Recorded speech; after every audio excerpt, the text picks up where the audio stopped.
The chair gave a little sigh when Jenna sat in it, as if even the vinyl knew it had changed owners. She had arrived carrying 2 coffees and an overnight bag, her hair still damp at the ends. She kissed Nathan's forehead, set 1 cup beside me, and said, "I brought yours plain. They were out of that oat milk you like." Then she lifted my cardigan from the back of the chair where I had slept for 3 nights, folded it once, and placed it on the windowsill. "Visitors wait outside," she said. I thought I had misunderstood her. Lack of sleep will make ordinary sentences come apart in your head. "You need a minute?" I asked. "I need to be with my husband." She settled into the chair and pointed toward the open door. "The nurses are trying to keep the room calm." Nathan was awake. Pale, weak, drugged, but awake. I waited for him to say, "That's my mother." His eyes moved from Jenna to me. "Mom, maybe give us a little time." The canvas tote at my feet held his phone charger, reading glasses, lip balm, insurance card, and the clean t-shirt he wouldn't be able to wear for days. His hand had been resting in mine less than a minute earlier. I picked up the tote. "All right," I said. What else could I say without making his hospital room the place where I finally learned what I was to him? The hallway was bright enough to feel personal.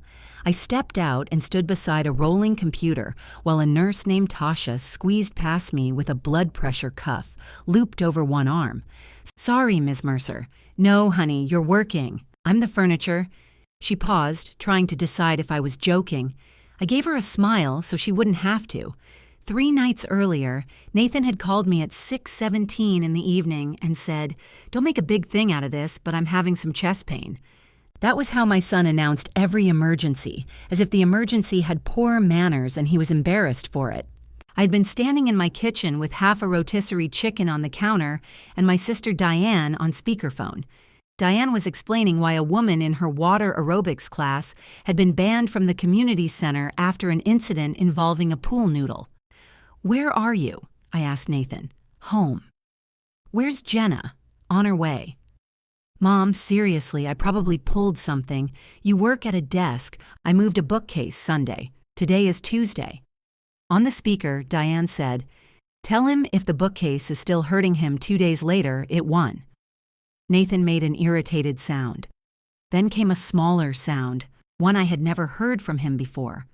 The rotisserie chicken stayed on the counter. I grabbed my purse and drove the 12 minutes to his house in 7.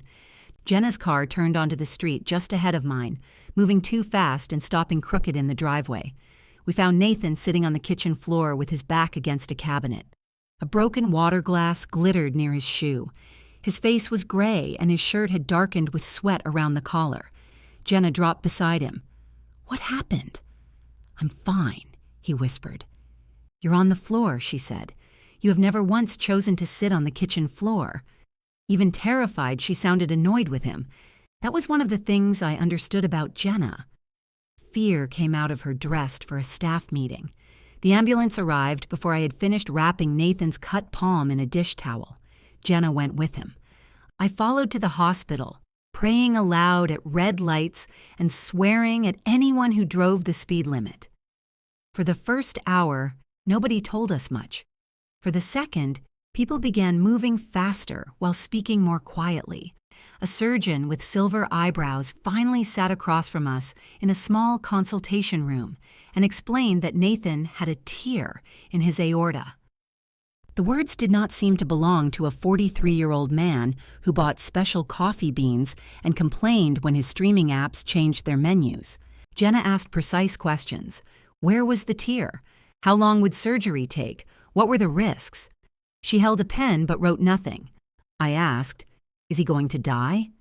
The surgeon looked at me, then at Jenna. "We're going to do everything we can. That is not an answer. Everybody knows it is not an answer, including the person giving it." After they took Nathan upstairs, Jenna went into the restroom. She stayed so long that I knocked. "I'm fine," she called. Apparently that's the family motto. The lock clicked. She came out with her face washed and her eyeliner gone. For a moment, she leaned against me with her forehead on my shoulder. I held her until she straightened. "Don't tell him I fell apart," she said. "I won't. I didn't fall apart." Then there's nothing to tell." She laughed once, unexpectedly, and wiped her nose on a paper towel. That was Jenna, too. She could make room for a joke right on the edge of a cliff. The surgery lasted nearly 7 hours. Afterward, we saw Nathan one at a time. Jenna went first.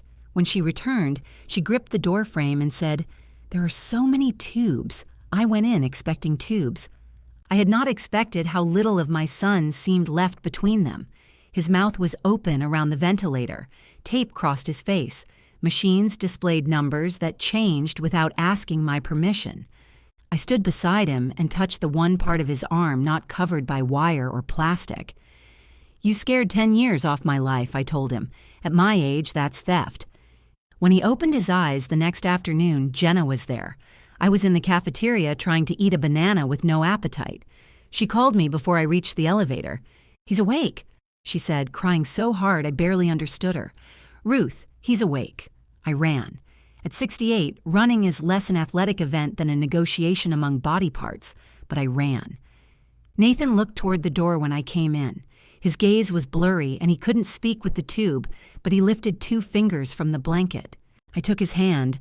Jenna stood on the other side of the bed. "He did that for me too," she said. I looked at her. The fingers. "He already did that." "Good," I said. "He still has plenty of fingers." Her mouth tightened. "Mine probably did too." That first night, Jenna insisted she would stay. At 11, she became lightheaded while watching a nurse empty a drain. Tasha guided her into the hallway and gave her apple juice. "I just haven't eaten," Jenna said. "You also haven't slept," I told her. "Neither have you. I'm retired. I can be useless tomorrow. You're never useless." She meant it kindly. That was the trouble with certain words. They sounded like love until you turned them over. I convinced her to go home for a few hours. She kissed Nathan and told me to call if anything changed. Then, as she reached the door, she turned back. "Anything, Ruth.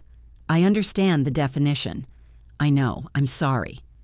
At 2 a.m, Nathan woke fighting the ventilator. His eyes widened. His hands strained weakly against the blankets. I stood so fast the chair struck the wall. "You're in the hospital," I told him. "You had surgery." "Jenna's fine." "I'm here." Tasha came in, calm as weather, and adjusted something on the line. I kept talking while she worked.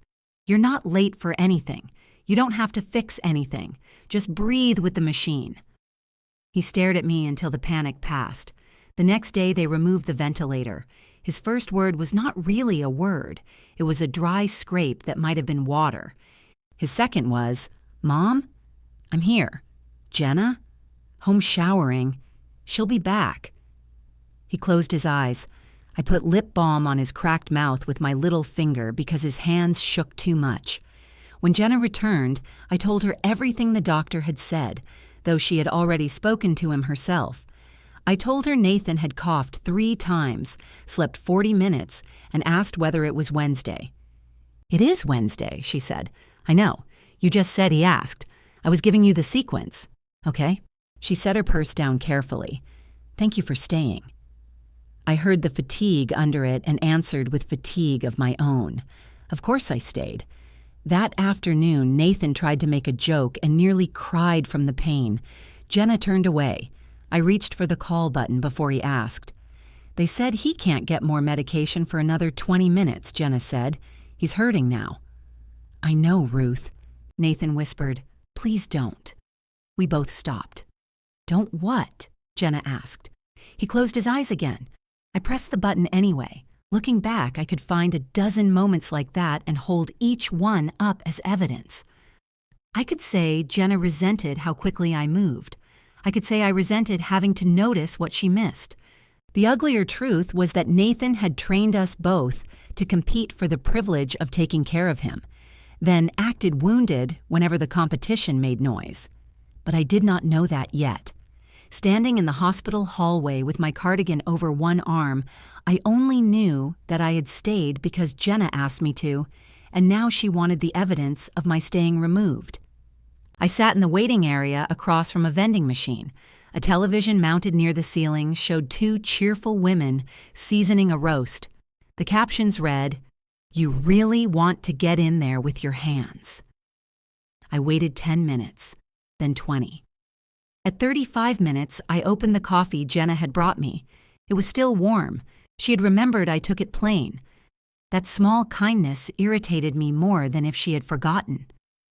At 50 minutes, Tasha came through the double doors carrying a stack of folded linens. "Everything okay?" I asked. She shifted the linens against her hip. "He's resting." "Did he ask for me?" Her pause was answer enough. "His wife wants to keep things quiet this afternoon." "Of course." "You should go home and sleep." I was planning to stay until he was settled in the new room. He's settled. I looked toward the closed door. Right. Tasha's face softened, which I could not bear. I thanked her and walked to the elevator. In the parking garage, it took me 3 tries to remember where I had left my car. Level 4, blue section, beneath a concrete column marked D. The car looked dustier than it had 3 days earlier. I put the canvas tote in the passenger seat and found Nathan's reading glasses on top. He would need them. I almost turned back. Instead, I called Jenna. She declined the call. A text came a moment later. "He's sleeping. I'll let him know you went home." I sat behind the wheel, holding the phone. She had not asked if I was going home. She had decided that was the cleanest version. When I turned the key, the engine clicked once and died. I tried again. Nothing. The overhead light was still on. I must have left it burning when I ran into the hospital 3 nights before. I laughed. I could not help it. Nathan was alive. My daughter-in-law had evicted me from a chair. My car had chosen a concrete tomb, and half a chicken was decomposing on my kitchen counter. Then another message arrived from Jenna. She had sent a grocery list: low-sodium broth, oatmeal, bananas, chicken breasts, unscented detergent. The foods Nathan would need when he came home, followed by the time she expected me at their house the next morning. At the bottom, she had written, "Thank God we can count on you." I read that sentence twice in the blue light of my phone while the dead car ticked around me. Then I set the phone face down and called roadside assistance. The roadside dispatcher asked if I was in a safe location. "I'm on level 4 of a hospital parking garage. Are you inside the vehicle, ma'am?" "Yes. Are the doors locked?" I looked around at the empty concrete lanes. Is there a gang targeting tired women in Subarus? I just need to establish that you're safe. My doors are locked. She gave me an estimated wait of 90 minutes. I thanked her, hung up, and turned my phone face down again. It buzzed against the console. Jenna had added eggs to the grocery list. I turned the phone off. Without the engine running, the garage became cold. I put on my cardigan and noticed a dark smear near the cuff. Probably Nathan's blood from the dish towel in his kitchen. 3 nights in the hospital, and I had never changed clothes. I had washed my face in public restrooms, brushed my teeth with a travel toothbrush from the gift shop, and eaten whatever came in plastic without tasting it. I pulled the lever to recline my seat, but the canvas tote was in the way. Nathan's reading glasses slid out and landed on the floor. Oh, for heaven's sake. I reached down, found them beneath the brake pedal, and wiped the lenses with the hem of my blouse. One arm was slightly bent. He had probably fallen asleep wearing them at some point before the surgery and crushed them against the pillow. I almost turned my phone back on to tell Jenna. Instead, I tucked the glasses into their case. A truck arrived 53 minutes later. The driver was a broad man named Luis, who wore a knit cap and whistled while connecting cables to my battery. He looked at the hospital wristband still looped around my arm. "Long night?" he asked. "Long 3 nights. Somebody sick?" "My son. I'm sorry. He's better." Luis glanced toward the hospital entrance as if he expected me to be running back inside. "That's good. Yes." The Subaru started with an embarrassed cough. Luis told me to let it run for at least 30 minutes. "You heading home?" "That's the rumor." He smiled politely, then waited until my headlights came on before driving away. I sat there another moment with the engine humming. The warm air smelled faintly of old peppermint from a candy Diane had dropped under the seat months ago. When I turned on my phone, I had 4 messages. 2 were from Jenna. 1 was from Diane. "Are you alive?" The last was a voicemail from Nathan. I pressed play. "Mom." His voice sounded thin and scraped out. "Jenna said you left. I was sleeping. Call me, okay?" There was a pause before the message ended, long enough for me to hear the machines behind him. I called the hospital room. Jenna answered. "He's asleep again," she whispered. "He called me." "He shouldn't be using his phone. He needs to rest." "Then why did you give it to him? He asked for it." "He also asked for his glasses." "They're in my car." "Okay, I can bring them up." "No, don't come all the way back. Bring them tomorrow when you get the groceries." I held the steering wheel tighter. "I'm not getting groceries tonight. I didn't say tonight. I said tomorrow. I've been at that hospital since Tuesday." "I know. That's why I told you to go home." "You didn't tell me to go home. You told me visitors wait outside." Silence moved over the line. "He had just been transferred," she said. "He was exhausted. I wanted 1 hour alone with my husband. You could have asked for an hour." "I did." "No, Jenna. You pointed at the hallway. A car came down the ramp behind me, and I moved mine out of the space. The call carried through the speakers, making Jenna's breathing sound as if she were sitting in the passenger seat. "I am not doing this right now," she said. "Nathan almost died." "I'm aware." "Then can you please stop making this about your feelings?" That sentence was so efficient I almost admired it. "I'll bring his glasses to the front desk in the morning." "Ruth, you told me not to come back. I told you he needs calm, and apparently I'm weather." "Please don't twist my words. You don't have to worry. I heard them straight." I disconnected before she could answer. At home, the smell met me at the garage door. The chicken had not merely gone bad, it had developed a political position. I opened every kitchen window and carried the container outside with my face turned away. My purse slid off my shoulder and spilled onto the driveway. Lipstick, tissues, receipts, and a single wrapped mint scattered beneath the porch light. I stood there looking at the mess. Then I sat down on the front step. My body had held itself together through the ambulance, the consultation room, 7 hours of surgery, and Nathan's panic around the ventilator. It chose spilled purse contents as the final insult. I did not cry gracefully. My nose ran. My shoulders jerked. At one point, I made a noise that frightened the neighbor's cat out from under my hydrangea. A pair of headlights turned into my driveway. Diane climbed out wearing flowered pajama pants, a winter coat, and silver sandals. "I have called you 9 times, she said. "You called once." I considered calling 8 more times. She took one look at me and stopped. "Oh, Ruthie, I'm fine. Don't start talking like Nathan." She sat beside me, picked up my lipstick, and set it back in my purse. Diane was 4 years younger than I was and had spent all 4 years behaving as though she had been appointed my emergency contact by the state. "What happened?" she asked. "The chicken died. It was already dead. It died again." She sniffed the air. Good Lord, that made me laugh, which made me cry harder. Diane put an arm around me. "Is Nathan all right? He's improving. And Jenna? Also alive. That answer has corners." I told her what had happened in the room. Not every detail. Just the cardigan, the chair, the words, and Nathan asking me to leave. Diane listened without interrupting, which was how I knew she thought I might be wrong. When I finished, she rubbed her hands together for warmth. "Jenna was frightened. I was frightened. You handle frightened better. Apparently so well that nobody can see it. I see it. You see everything. It's exhausting." She bumped her shoulder against mine. "Did Jenna actually say you couldn't come back? She said visitors wait outside." "She's his wife." "I know who she is, Diane. And you're his mother.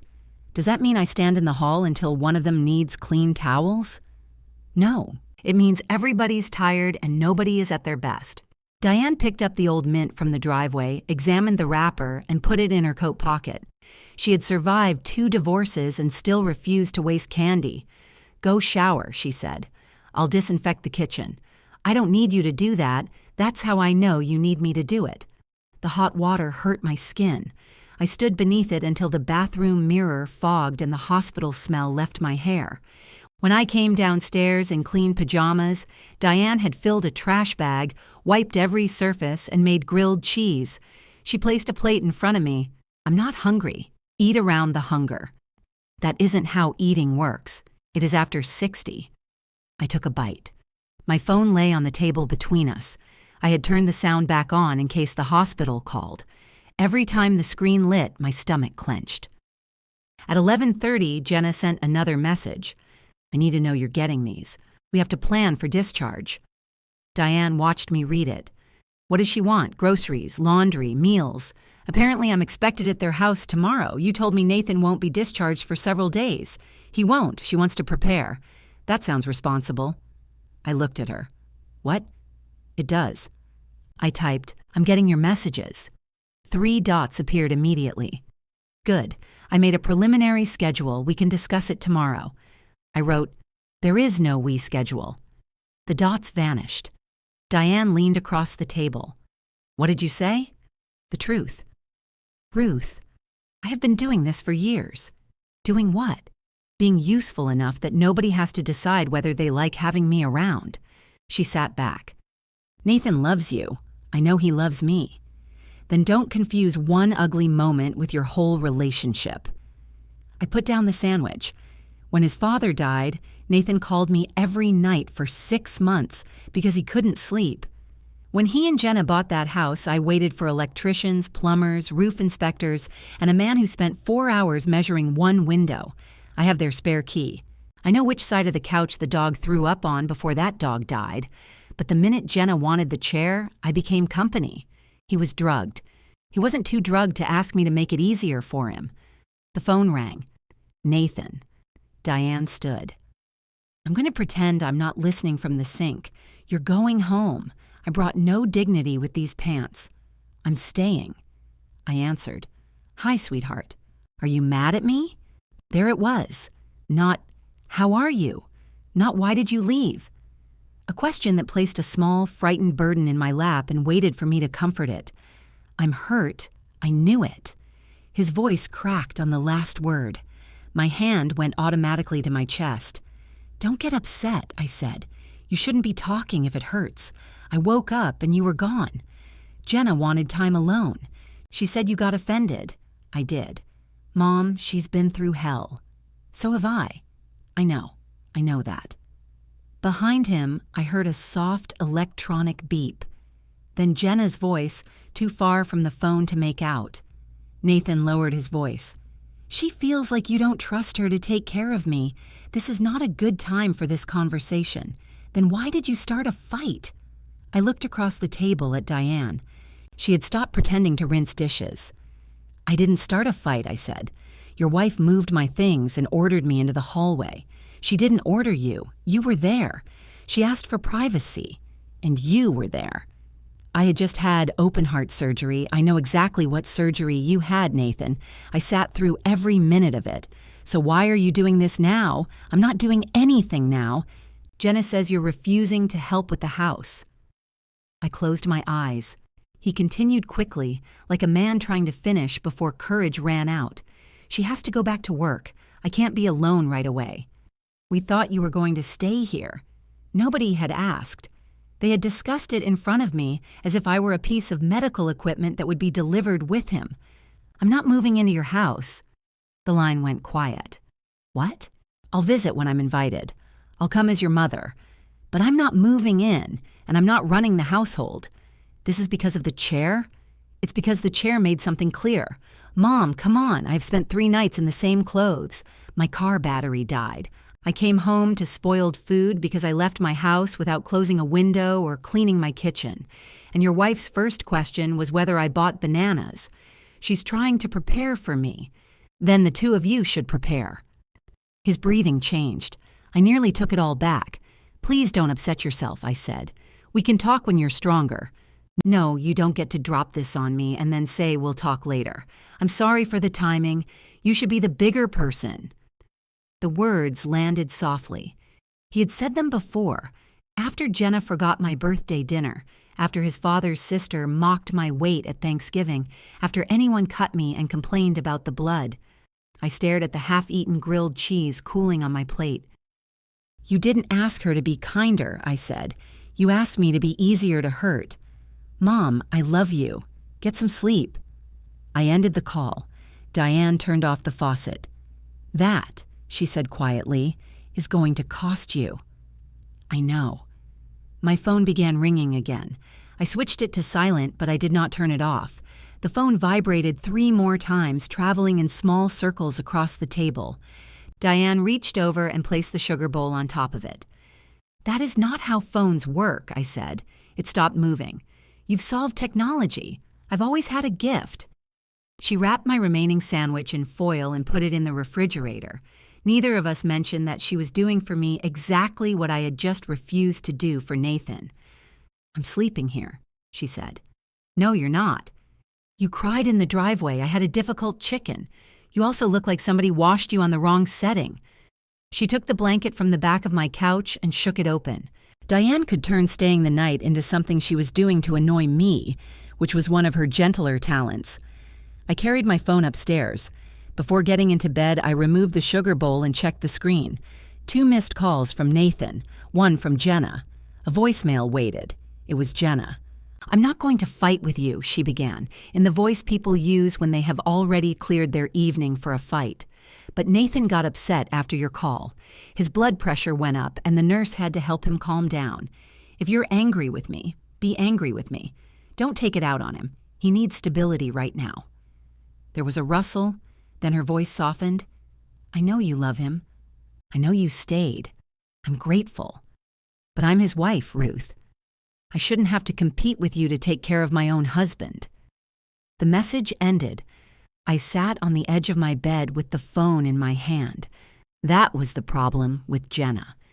Just when I had arranged her neatly in my mind as a selfish woman with wet hair and territorial instincts, she would say something that sounded uncomfortably like a truth. I recorded 3 different replies and deleted all of them. The first was too angry. The second was too apologetic. The third made me sound like I had swallowed a church bulletin. In the end, I wrote, I'll bring Nathan's things to the hospital in the morning. I hope he sleeps well. Her answer came 10 minutes later. Leave them at the desk. Diane was snoring lightly on the couch when I went downstairs before sunrise. 1 silver sandal sat upright beside her, while the other had somehow traveled beneath the coffee table. I placed a pillow under her raised foot and left a note on the counter. Nathan's canvas tote was still in my car. I carried it inside and emptied it on the kitchen table. Reading glasses, charger, lip balm, insurance card, clean t-shirt. The insurance card belonged in his wallet, which Jenna had. I had removed it in the emergency room because she couldn't find the right pocket.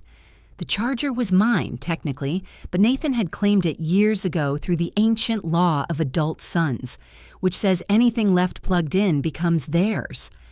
I folded the t-shirt again. I had chosen the soft gray one because the neck was loose. It would not fit over the incision yet, but I had been thinking ahead. That was what I did. I moved ahead of people and placed what they would need where their hands could reach it. Then I resented them for not noticing who had done it. I put everything back in the tote. The hospital lobby smelled of floor polish and coffee. I left the bag with a woman at the reception desk, gave Nathan's room number, and walked away before she finished writing my name on a yellow slip. I had almost reached the revolving door when Jenna called. Are you downstairs? Yes. Wait. I stopped beneath a hanging banner thanking hospital volunteers. A smiling man in the photograph wore a red vest and held a potted plant. He looked much happier about helping people than I felt. Jenna appeared 5 minutes later in black leggings and the same sweater she had worn the first night. Her hair was tied in a loose knot. The careful version of her from yesterday had come apart. You didn't have to leave the bag, she said. You told me to. I meant you didn't have to come this early. I woke up. Nathan barely slept. I'm sorry. He asked if you called. My heart moved before the rest of me. Did you tell him I brought his things? I will. Is he awake? She glanced toward the elevators. He's supposed to do breathing exercises, and then someone's coming to get him walking. I waited. She tucked her hands beneath her arms. He doesn't want another argument. I didn't ask for one. No, you just announced that you're abandoning the plan while he's in a hospital bed. There was no plan. There was an assumption. We talked about it. You talked near me. You said, "Don't worry, we'll manage." That is not the same as agreeing to live at your house. What did you think it meant? That we would manage? Jenna laughed, but there was no humor in it. You do this all the time. You offer something vague, then later act like everyone took too much. The words struck close enough that I looked away. An older man passed us pushing a woman in a wheelchair. She held a vase of tulips in her lap. Neither of them looked at us, but Jenna lowered her voice anyway. "I have 7 days of leave left," she said. "Maybe 10 if my manager can move things around. Nathan can't shower alone. He can't lift anything. He can't even get out of bed without bracing a pillow against his chest. I know what recovery involves." "Of course you do." The bitterness was quick, almost accidental. I turned back to her. "What does that mean?" "It means you always know. Before anyone asks, you know. Before the doctor answers, you know." Nathan coughs, and your hand is already on the call button. He looks uncomfortable, and you tell everybody what he needs. He was in pain. I was standing right there. So was the call button. Her eyes filled. She blinked hard, furious at the tears. "I went home because you were here," she said. "Every night I lay in bed thinking my husband might die while his mother sat beside him. Do you understand what that felt like?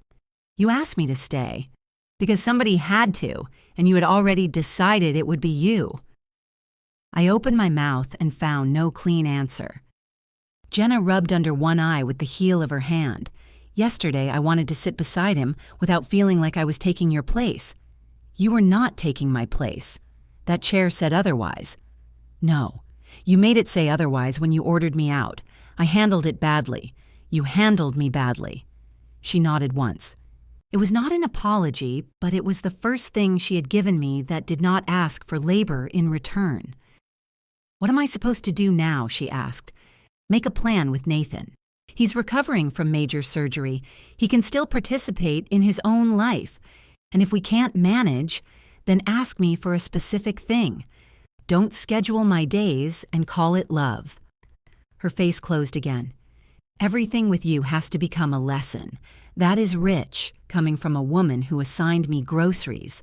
I was trying to keep him alive. So was I." We stood beneath the smiling volunteer until Jenna looked toward the elevators. "I need to go. Tell him I love him. You can tell him yourself when he's ready." The doors closed behind her before I could decide whether that was a promise or a punishment. At the grocery store, I put bananas in my cart, then oatmeal, then a carton of eggs. I made it as far as the chicken breast before realizing I was shopping from Jenna's list. A woman stocking packages glanced at me when I laughed. "Wrong chicken?"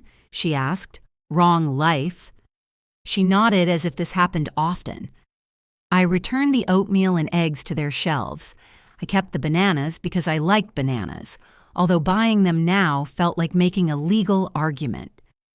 Diane was at my kitchen table when I got home, drinking coffee and reading the note I had left her. "You write like a hostage," she said. "Gone to hospital, back soon, don't clean." You cleaned. I wiped one counter out of spite. She watched me unload groceries. "Did you see him?" "No." "Why not?" "He was busy. Being a patient. Breathing, apparently. That takes up most of my mornings, too." I put the bananas in a bowl. Diane waited until I had no more bags to avoid her with. Jenna called me. I turned. "Why?" "She wanted to know if I could talk sense into you. How efficient. She delegated me." She sounded scared. She is scared. And scared people can still be rude. Diane wrapped both hands around her mug. She said you refused to help at all. "That isn't what I said." "What did you say?" "I said they could ask me for specific things. They are asking you to stay with Nathan. They are telling me. Is the grammar worth leaving him alone? He won't be alone. Jenna is there. For 7 more days. You agree with her. I agree with whoever keeps this family from turning one hospital sentence into a border war." I leaned against the counter. "Do you remember when Nathan moved into his first apartment?" Diane frowned. The place with the orange carpet? I bought his groceries. I washed the kitchen cabinets. I called the electric company because he forgot. 6 months later, he called me from work because he didn't know where his spare sheets were. He was 23. He was 30. Oh. She considered that. Well, he's never had a gift for linen. I made it easy for him not to. Diane's expression changed. So this is about teaching him independence? No. It's about finding out whether we have a relationship when I stop preventing every inconvenience. For the next 2 days, information arrived in careful pieces. Walking went well. Doctor pleased with progress. Might discharge Friday. Nathan sent none of the messages. They all came from Jenna. I answered each one. Thank you for letting me know. That's good news. Please tell him I love him. On Thursday afternoon, my phone finally displayed Nathan's name. Home tomorrow, he wrote. I stared at the words until the screen dimmed. I'm glad, I replied. His answer came quickly. That's it? I typed 6 different versions of what I wanted to say. I wanted to ask if he had walked without help, whether his pain was under control, if the gray shirt had fit, whether he was afraid. I wanted to drive to the hospital and put him in my car and carry him home the way I had been carrying him in one form or another, since before either of us knew the habit had a name. Instead, I wrote, I've been waiting for you to tell me what you need from me. The phone rang in my hand. What do you think I need? Nathan asked. His voice was stronger, but anger gave it more strength than healing had. I don't want to guess anymore. So you need me to make a list? No. Jenna made a list. You got mad about that, too. Despite myself, I smiled. That is a fair point. He did not laugh. They're sending me home at 10, he said. Are you coming? I looked at the clock over my stove. Are you inviting me? I shouldn't have to beg my mother. No, I said, but you do have to ask her. Another silence. Then he said, come to the house at 11, please. I let out a breath. I'll be there. And Mom? Yes? Don't fight with Jenna. I looked at the bananas turning brown in the bowl. I won't, I said. Will you? I don't want anybody fighting, he said. That isn't what I asked. I just had my chest opened, Mom. I'm not taking a side. There shouldn't be sides.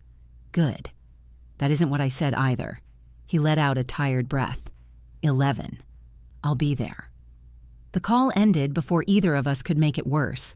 I spent Friday morning trying not to prepare for him. I took a shower, I changed my sheets, I paid 2 bills that had arrived while I was at the hospital.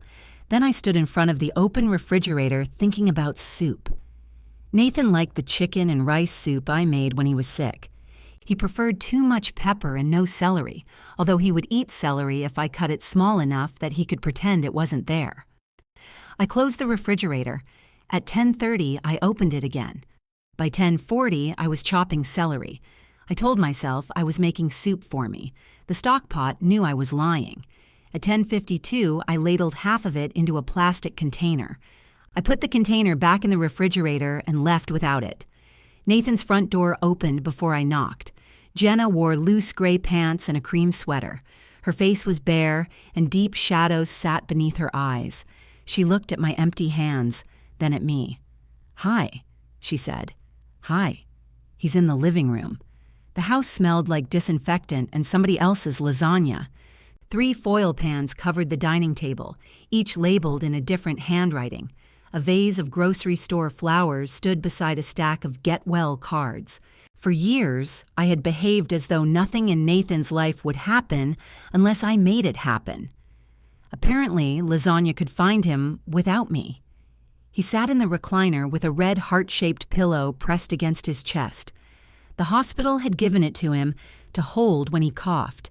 His feet were elevated, and a thin blanket covered his legs. He looked smaller than he had in the hospital bed. Hospitals make weakness look official. At home, it looked like something that had broken in by mistake. Hey, he said. I crossed the room and bent to kiss his forehead. He smelled like hospital soap. How was the ride? I asked. Every pothole was an assassination attempt. There are 12 potholes between here and the hospital. I counted 17. Jenna took Maple? Maple has potholes with their own addresses. His mouth lifted. I put my hand against the side of his face before remembering I was supposed to be learning how not to reach for him automatically. He leaned into my palm. Jenna stood behind me holding a paper pharmacy bag. He took pain medication at 10:15, she said. He can take the next dose at 2:15. The other one is at dinner. He has to walk every couple of hours, but not if he's dizzy. He needs the breathing device 10 times every hour. Not while I'm sleeping, Nathan said. You don't get to stop breathing because you're sleeping. The machine isn't breathing. I know what the machine does. I'm clarifying for Mom. I know what it does too, I said. They both looked at me. I sat on the couch. Jenna placed the pharmacy bag on the side table, then moved it 6 inches farther from Nathan's water glass. Do you want tea? She asked me. No, thank you. I made coffee. I'm fine. Everyone in this family is fine, Nathan muttered. He shifted in the chair and his face changed. Both Jenna and I stood. I'm okay, he said. Do you need the pillow higher? I asked. Is it pain? Jenna asked. I moved my elbow. We remained standing. Nathan looked between us. This is going to be relaxing. I sat first. Jenna adjusted the pillow anyway. Her fingers were gentle, but Nathan winced. Sorry, she said immediately. It's not you. You made a face. I have stitches across my chest. I'm going to make faces. I watched her smooth the blanket over his legs. She had folded the top edge precisely, the way hotel beds look before anyone sleeps in them. On the coffee table, she had arranged tissues, water, cough drops, medication, hand sanitizer, and the plastic breathing device in a neat row. She had prepared. Not the way I would have prepared, but thoroughly. That should have comforted me. Instead, I noticed the water was too far for him to reach. I kept my mouth closed. Nathan stretched his hand toward it. His fingertips grazed the glass. Jenna was looking at her phone. I waited. He tried again. Finally, I said, Your water. Jenna looked up. What? He can't reach it. I can reach it, Nathan said, still failing to reach it. Jenna moved the glass closer. You could have asked. I was reaching. Reaching is not asking. I laughed before I could stop myself. Nathan stared at me. What? Nothing. No, go ahead. I was just thinking your wife and I finally agree on something. Jenna's eyes met mine. For 1 second, she almost smiled. Nathan did not. I'm glad my recovery can bring people together. He took a drink, then coughed. The change in the room was immediate. Jenna grabbed the red pillow. I moved toward the call button before remembering there was no call button. Nathan held the pillow against his chest and coughed again, his eyes watering. Slow, Jenna told him. Breathe. He looked frightened. I crouched beside the chair. You're all right. Don't fight the cough. It hurts. I know. You don't know, he snapped. No, I don't. The answer seemed to surprise him. It surprised me, too. Jenna knelt on the other side, one hand on his shoulder. We stayed there until his breathing settled. I hate this, he whispered. Jenna kissed his temple. I know. He closed his eyes. I returned to the couch. Jenna remained beside him until he opened them again. There were sandwiches at noon. Jenna had bought soft wheat bread and sliced turkey. She cut Nathan's sandwich into 4 squares. You cut off the crust, he said. You said your mouth was sore. I'm not 6. Then eat your crusts like a grown man. I took my plate to the dining table because the couch was too low. The foil pans crowded one end. Who sent all this? I asked. My office, Jenna said. And Paul and Melanie brought the flowers. Paul had worked with Nathan years ago. Melanie was his wife. We saw them twice a year, usually at restaurants where the menus had no prices. That was kind of them. There's more coming Sunday. Nathan picked apart 1 sandwich square. If I survive the sodium, the aorta doesn't get me.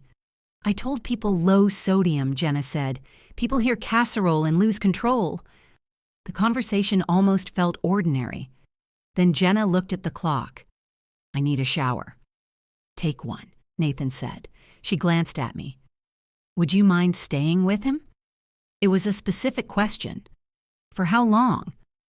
Her eyebrows lifted. Long enough for me to shower? I didn't mean it that way. It sounded like you were setting a timer. I can stay an hour. Nathan put down his sandwich. Jenna said, an hour is fine. Take 90 minutes. Shower. Lie down if you can. The strain around her mouth loosened. Thank you. She carried the plates to the kitchen. I started to stand. I've got them, she said. I sat back. Upstairs, pipes knocked in the wall when the shower came on. Nathan watched me from the recliner. What? I asked. Nothing. You've had that face since you were 12. It has never meant nothing. I'm trying to understand the rules. There aren't rules. You'll stay 90 minutes, but not 2 hours? I said 90 because Jenna asked for an hour. What happens at minute 91? I turn into a pumpkin. He did not smile. Is this what visits are going to be like now? He asked. What are they like? You're sitting over there with your purse beside you like you're waiting for a bus. I moved the purse to the floor. That's not what I meant. I know. Do you? I looked around the room. The bookcase he had supposedly moved still stood against the far wall. One shelf leaned slightly, because Nathan never used the little brackets that came in the box. I don't know how to do this yet, I said. Do what? Be here without taking over. No one asked you to take over. You expected me to move in. That isn't taking over. It's helping. What would moving in look like? He frowned. Would I cook? Probably. Clean? We'd all clean. You can barely stand. Fine. You'd clean. Laundry? His mouth tightened. What is your point? That isn't a visit, Nathan. It's a position. You're my mother, not an employee. Employees get scheduled too. He looked toward the stairs. Can we not? We don't have to talk about it. You're the one who wanted me to ask what I need. I did. What I need is for this not to be complicated. I nodded slowly. That's what you always need. He stared at me, then turned his face toward the window. A delivery truck stopped across the street. Someone in a green uniform carried boxes to the neighbor's porch. Nathan watched as if it were fascinating. After a while, he said, My mouth's dry. The lip balm is on the table. He picked it up, removed the cap, and dropped the cap onto his lap. When he tried to reach it, pain caught him. I stood, retrieved the cap, and took the tube from his hand. Hold still. I can do it. I know. I spread the balm over his lower lip with my little finger, the way I had in the hospital. His eyes filled without warning. I pretended not to see. Your hands are cold, he said. Poor circulation, one of the glamorous parts of aging. He caught my wrist before I could pull away. His grip was weak. I thought I was going to die, he said. I know. In the ambulance, Jenna kept talking, and I couldn't answer her. I could hear her, but I couldn't make words. I sat on the edge of the coffee table. What was she saying? She kept telling me the route. We're turning on Franklin. We're at the light. We're almost there. Like I needed directions. She needed them. He nodded. When I woke up and saw you, he said, I knew I hadn't. You hadn't what? Died. My throat closed. I put my forehead against his hand. For several minutes, neither of us spoke. That was how Jenna found us when she came downstairs in clean clothes, her hair wet. She stopped on the last step. Nathan let go of me.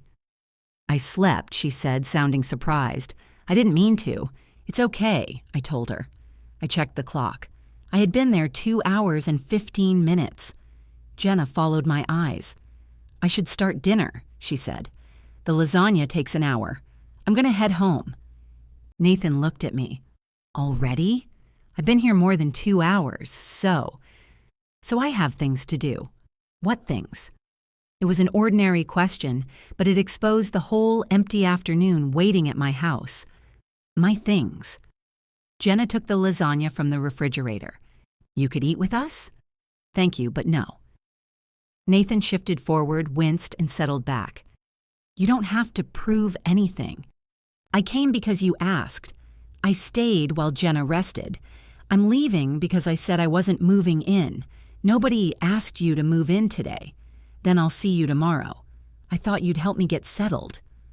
I looked around at the blankets, medication, food, flowers, and Jenna standing with a foil pan in her hands. You are settled. His face went still. I kissed his forehead. He did not lean toward me this time. At the door, Jenna said quietly, "Thank you for staying." I nodded. As I stepped outside, Nathan called from the living room, "Mom?" I turned. He had not asked me to come back. He only wanted to make sure I could still hear him leave the next sentence unsaid. "Did you make soup?" he asked. I looked at Jenna. She was studying the foil lid as if the cooking instructions required legal interpretation. "Yes." "The chicken and rice one?" "Yes." "With no celery?" "With very small celery. That's still celery. At your age, you should be able to survive a diced vegetable." He shifted the red pillow and gave me the faintest smile. "Can you bring it tomorrow? I can do that." "Before lunch? What time? 11? I'll be here at 11. There it was. A specific request, a specific answer. It should have felt simple. It did not feel simple when I went home and ate the same soup alone. The next morning, I poured enough for 4 servings into the container, then removed 2 servings and put them back in the pot. I was not rationing affection. I was trying to understand where generosity ended and habit began. I arrived at 11 with the soup and a sleeve of unsalted crackers. Nathan was asleep in the recliner. Jenna opened the door wearing jeans and a blouse with one side untucked. She pressed a finger to her lips before I had made any sound. He had a rough night. Pain? Mostly fear. He woke up convinced something was wrong. Was something wrong? No. I called the after-hours number. "Good. I know how to make a phone call, Ruth." I said good. Her shoulders dropped. "I'm sorry, so am I." "For what?" "I'm not sure yet, but it seems efficient." She took the soup from me. "There are bowls in the cabinet. I know where your bowls are. I know you know." We stood in the entryway, smiling at each other without kindness. A pile of laundry sat on the bottom stair. Towels, sleep pants, 2 of Nathan's t-shirts, and the cream sweater Jenna had worn the day before. I looked at it. She saw me look. "The washing machine is running," she said. I didn't say anything. "You have a very verbal face. So does Nathan. He gets it from me. You both think silence makes you innocent." That was a better line than I wanted her to have. Nathan stirred in the living room. His hand moved over the blanket, searching. "Jenna?" She crossed the room immediately. "I'm here." His eyes opened. He found her face, then saw me behind her. "You came. You requested soup. I did." His voice still carried surprise, as if some part of him had expected me to punish him by breaking my word. Jenna warmed the soup while I sat beside him. I asked how he had slept. He said badly. I asked about the pain. He said manageable. I asked whether he had walked from here to the bathroom. "That's not a walk," Jenna called from the kitchen. "It involved steps and a destination. The instructions say 5 minutes every 2 hours. The instructions have never had chest surgery." I looked at him. "Do you want to walk before lunch?" "No." "All right." He frowned. "That's it?" "You said no. You usually argue. I'm trying something new. I don't like it." Jenna brought the soup on a tray. She had added the crackers, a spoon, a napkin, and the exact amount of pepper Nathan liked. He tasted the soup. "There's celery. It's medicinal," I said. He took another bite. Jenna sat on the couch with her own bowl. I had not expected her to eat it. The small satisfaction I felt was embarrassing. "This is good," she said. "Thank you. I never said your food wasn't good. I never said you did." Nathan looked between us. "Maybe we should put music on." "No," we both said. That made him laugh. The laugh became a cough, and the cough bent him forward over the red pillow. Jenna put down her bowl. I gripped the edge of my chair and stayed where I was. He breathed through it. When it passed, he looked at me. "I'm fine," he said. I nodded. Jenna returned to her soup. Her spoon trembled against the bowl. After lunch, Nathan slept again. I carried my bowl to the kitchen and rinsed it. Jenna's bowl sat beside the sink. The soup pot, 2 coffee mugs, and several plates from breakfast crowded the counter. I reached for the dish soap, then stopped. Jenna came in carrying Nathan's tray. She saw my hand resting near the bottle. "You can wash them," she said. "I know, I'm not assigning you a chore. You're staring at the dishes like they insulted you. I was deciding whether to help." Do most people hold a committee meeting first? Most people haven't spent years doing things before anyone could ask. She put the tray down. Sometimes dishes are just dishes, to the person not washing them. I was going to wash them after I got him settled. You don't have to defend your sink. You don't have to judge it. I wasn't. Your face was. My face is 68 years old. It has settled into opinions I'm not currently having. Her mouth twitched. I washed the bowls and left the rest. At the door, Jenna said, "I need to go back to work Monday. You said you had another week." "I do. I'm trying to save some of it for his follow-up appointments. My manager has already moved 2 meetings. What do you need?" She took a breath, visibly arranging the sentence. "Could you stay with him from 8 until 2 on Monday? 6 hours." The old answer had already reached my tongue. "I can come from 11 to 1. "What do you have before 11? The question was automatic. The regret came right behind it. "I'm not asking you to justify your day," she said quickly. "It sounded like you were. I'm trying to arrange care. I can do 11 to 1. That doesn't help me from 8 to 11. Ask Paul. Paul works. So do you." She crossed her arms. "Not everyone is retired. Retired does not mean requisitioned." Her face hardened. 2 hours, then. 2 hours. Nathan called from the living room. "Are you negotiating me?" Neither of us answered. On Sunday, I arrived 5 minutes early and found the house empty. The front door was unlocked. I stepped inside, called Nathan's name, and heard voices through the open kitchen door. They were outside. Nathan stood halfway down the front walk with the red pillow pressed to his chest. Paul walked beside him, one hand hovering near his elbow without touching. Jenna followed a few steps behind. Melanie waited near the mailbox holding a travel mug. Nobody noticed me at first. Nathan moved slowly. His shoulders were rounded and each step looked considered. When he reached the mailbox, he touched it with his free hand. Paul said, "There. Now you have to walk back." "Leave me here," Nathan said. "Forward my mail." Melanie laughed. Jenna put a hand over her mouth, and I could not tell whether she was laughing or crying. I stood in the doorway with my purse on my shoulder. Nathan turned toward the house and saw me. "Mom."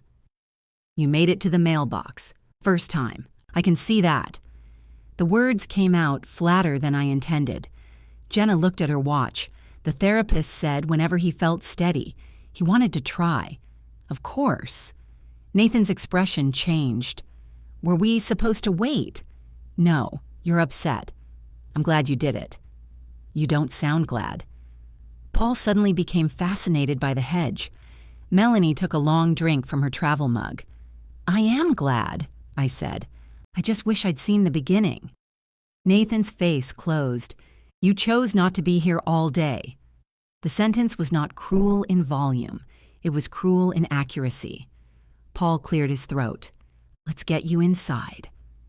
They guided Nathan back. I moved away from the door so they could pass. As he reached me, his knees softened. 4 adults moved at once. Paul caught one arm. Jenna caught the other. I put my hand against Nathan's back. "I'm okay," he gasped. "No, you're not," Jenna said. I stood up too long. "Sit down. Everybody stop saying things." We got him into the recliner. His face had gone pale. Jenna checked his pulse with 2 fingers while Paul opened a bottle of water. I knelt in front of Nathan. "Look at me. I'm looking. Are you dizzy?" "Not anymore." "Any pain?" "My legs hurt." "Chest pain?" "No." Jenna was already reaching for her phone. "I'm calling." Nathan caught her wrist. "Don't. The instructions say to call if you're dizzy. The instructions also say I can walk. Then the instructions can explain it to me. She made the call. I stayed until a nurse assured her that brief lightheadedness could happen if he overexerted himself, but that she should call again if it returned or anything changed. Paul and Melanie left soon after. Melanie squeezed my arm at the door. "He did great," she said. "He did. He talks about you all the time." I wondered what he said. After they left, Jenna took her coffee upstairs. Nathan stared at the ceiling. "I didn't plan it to happen before you came," he said. "I know. Paul was here. I felt good. You don't have to explain. You're acting like I cheated on you with a mailbox." I laughed despite myself. "That is ridiculous. Is it?" I said I was glad. "You were glad until you found out you weren't necessary." The room seemed to tilt, though I was sitting down. "That isn't fair." "No? You want me to ask for help, but only in the exact right way. You want me to be independent, but not if you miss the important part. I never said I wanted you to be independent. What do you want?" I looked at his pale face, the hospital bracelet he had not yet cut off, the blanket I had nearly reached to straighten 3 times. "I want to matter when I'm not useful." His anger left so quickly it made him look younger. "You matter." "Then why did you let her send me into the hall?" He looked toward the stairs. "I didn't let her. You didn't stop her.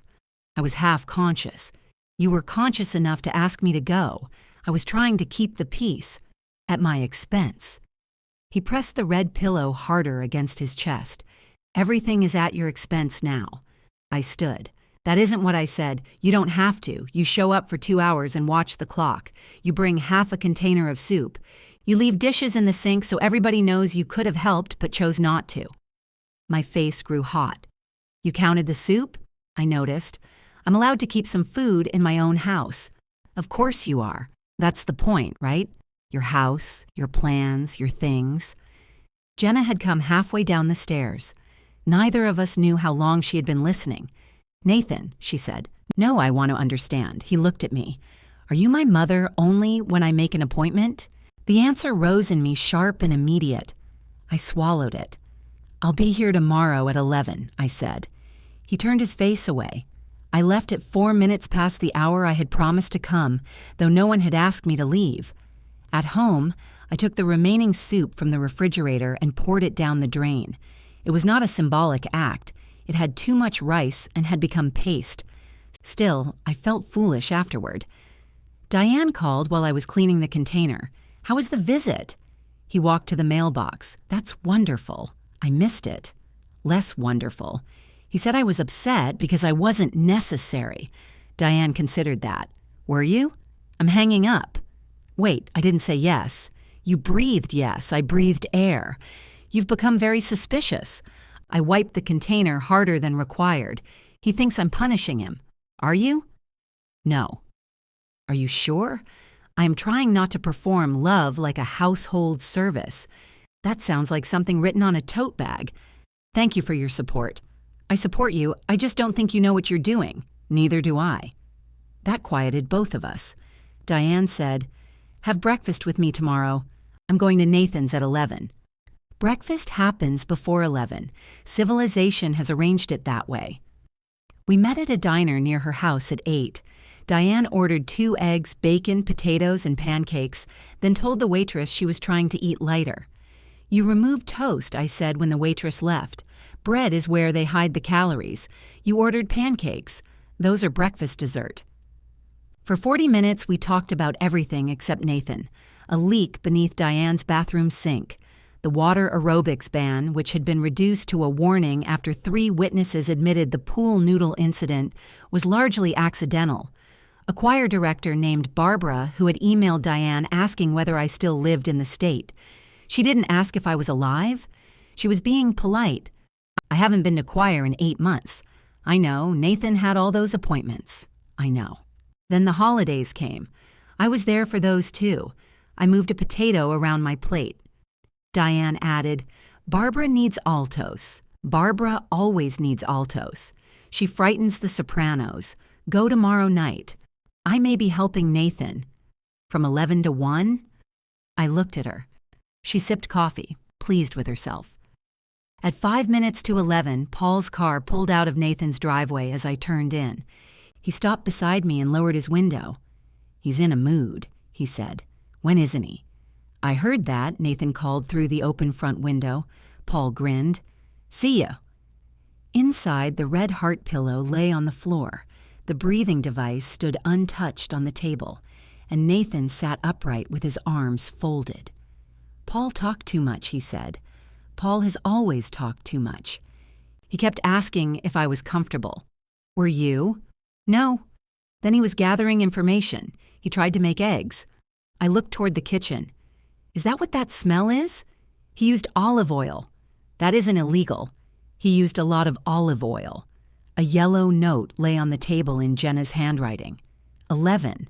Breathing exercises. 11:15. Walk. Noon. Lunch and medication. 1. Melanie arrives. Nathan saw me reading. My day, apparently. Very organized. I'm glad you approve. I didn't say that. Your face did. I put down my purse. Do you want to do the breathing exercises? No. Okay. He stared at me. What? You aren't going to tell me I have to? You know you have to. Then why ask? To see whether you wanted help. I don't. I sat on the couch and opened a magazine. Nathan watched me turn 2 pages. You're really going to sit there? I came to stay with you. That isn't staying with me. That's reading near me. I lowered the magazine. What would you like to do? I don't know. Television? No. Talk? About what? The weather is available. Mom. I closed the magazine. He reached for the breathing device. How many? 10. I know that. He lifted the mouthpiece and inhaled. The small marker rose inside the tube, wavered, and fell. On the 3rd breath, he grimaced. Slow down, I said. You sound like Jenna. She must be right occasionally. Statistically, he completed all 10. I marked nothing on the note. At 11:20, I asked if he wanted to walk. No? Okay, you can stop saying, okay like that. Like what? Like you're proving I'm in charge of my own bad decisions. I folded my hands. Would you prefer I argue? I would prefer you act normal. Normal was me asking 3 times, then pulling the blanket off your legs and telling you not to be ridiculous. Yes. I thought you hated that. I hate this more. He struggled to move the recliner upright. I reached for the lever, then waited. Are you going to help? He asked. Yes. I moved the chair and offered my arm. He looked at it as if accepting would settle an argument he was not ready to lose. Then he took it. We made one slow circuit around the living room and kitchen. At the hall entrance, he stopped. I can do another. You don't have to impress me. I'm not. You're breathing through your teeth. That's how I breathe now. We turned back. Halfway to the recliner, his weight shifted onto me. I've got you, I said. I'm fine. I know. Keep moving. He sat heavily and held the heart pillow against his chest. Neither of us mentioned that his hand remained around my forearm after he was seated. At noon, I heated one of the foil casseroles. It contained chicken, broccoli, cheese, and enough salt to preserve a shipwreck. Nathan ate 4 bites. Soup was better, he said. You accused me of weaponizing it. I accused you of portion control. That was a dark day for both of us. He smiled. At 1, Melanie arrived carrying a crossword puzzle book and a bag of low-sodium pretzels. Nathan looked from her to me. You don't have to leave the second she gets here. I know. Then stay. For how long? His smile disappeared. Forget it. Melanie stood in the entryway pretending to read the nutrition label. I picked up my purse. I'll see you Wednesday. Do I have to submit a request? You can call me whenever you want. You may or may not answer. I always answer. That isn't the same as coming. No, I said. It isn't. I left before the argument could use Melanie as furniture. On Tuesday evening, I sat in the back row of the community center rehearsal room with a black folder on my lap. Barbara, the choir director, stared at me over red-framed glasses. Ruth Mercer. Barbara. You vanished. I sent an email. You sent an email saying you would miss 2 rehearsals. I underestimated. By 30 rehearsals. Diane leaned over from the seat beside me. Be gentle. She's emotionally evolving. Barbara looked alarmed. Can she still read music? I'm sitting right here, I said. We began with breathing exercises. I nearly laughed when Barbara told us to inhale slowly and control the release. Nathan would have accused her of joining the conspiracy. My voice was rough. I came in early twice and lost my place during a key change. By the final song, something inside my chest loosened. I had forgotten the feeling of standing among other voices without being responsible for any of them. After rehearsal, Barbara squeezed my hand. Next week? I think so. That is not an alto answer. Yes, next week. My phone rang as Diane and I reached the parking lot. Nathan, I answered before the second ring. Mom? The fear in his voice stopped me beside a concrete planter. What happened? I got dizzy again. Are you sitting down? I'm on the bathroom floor. Did you fall? No. I sat down. Is Jenna there? She's upstairs. She was in the shower. Call her. I did. She's with me now.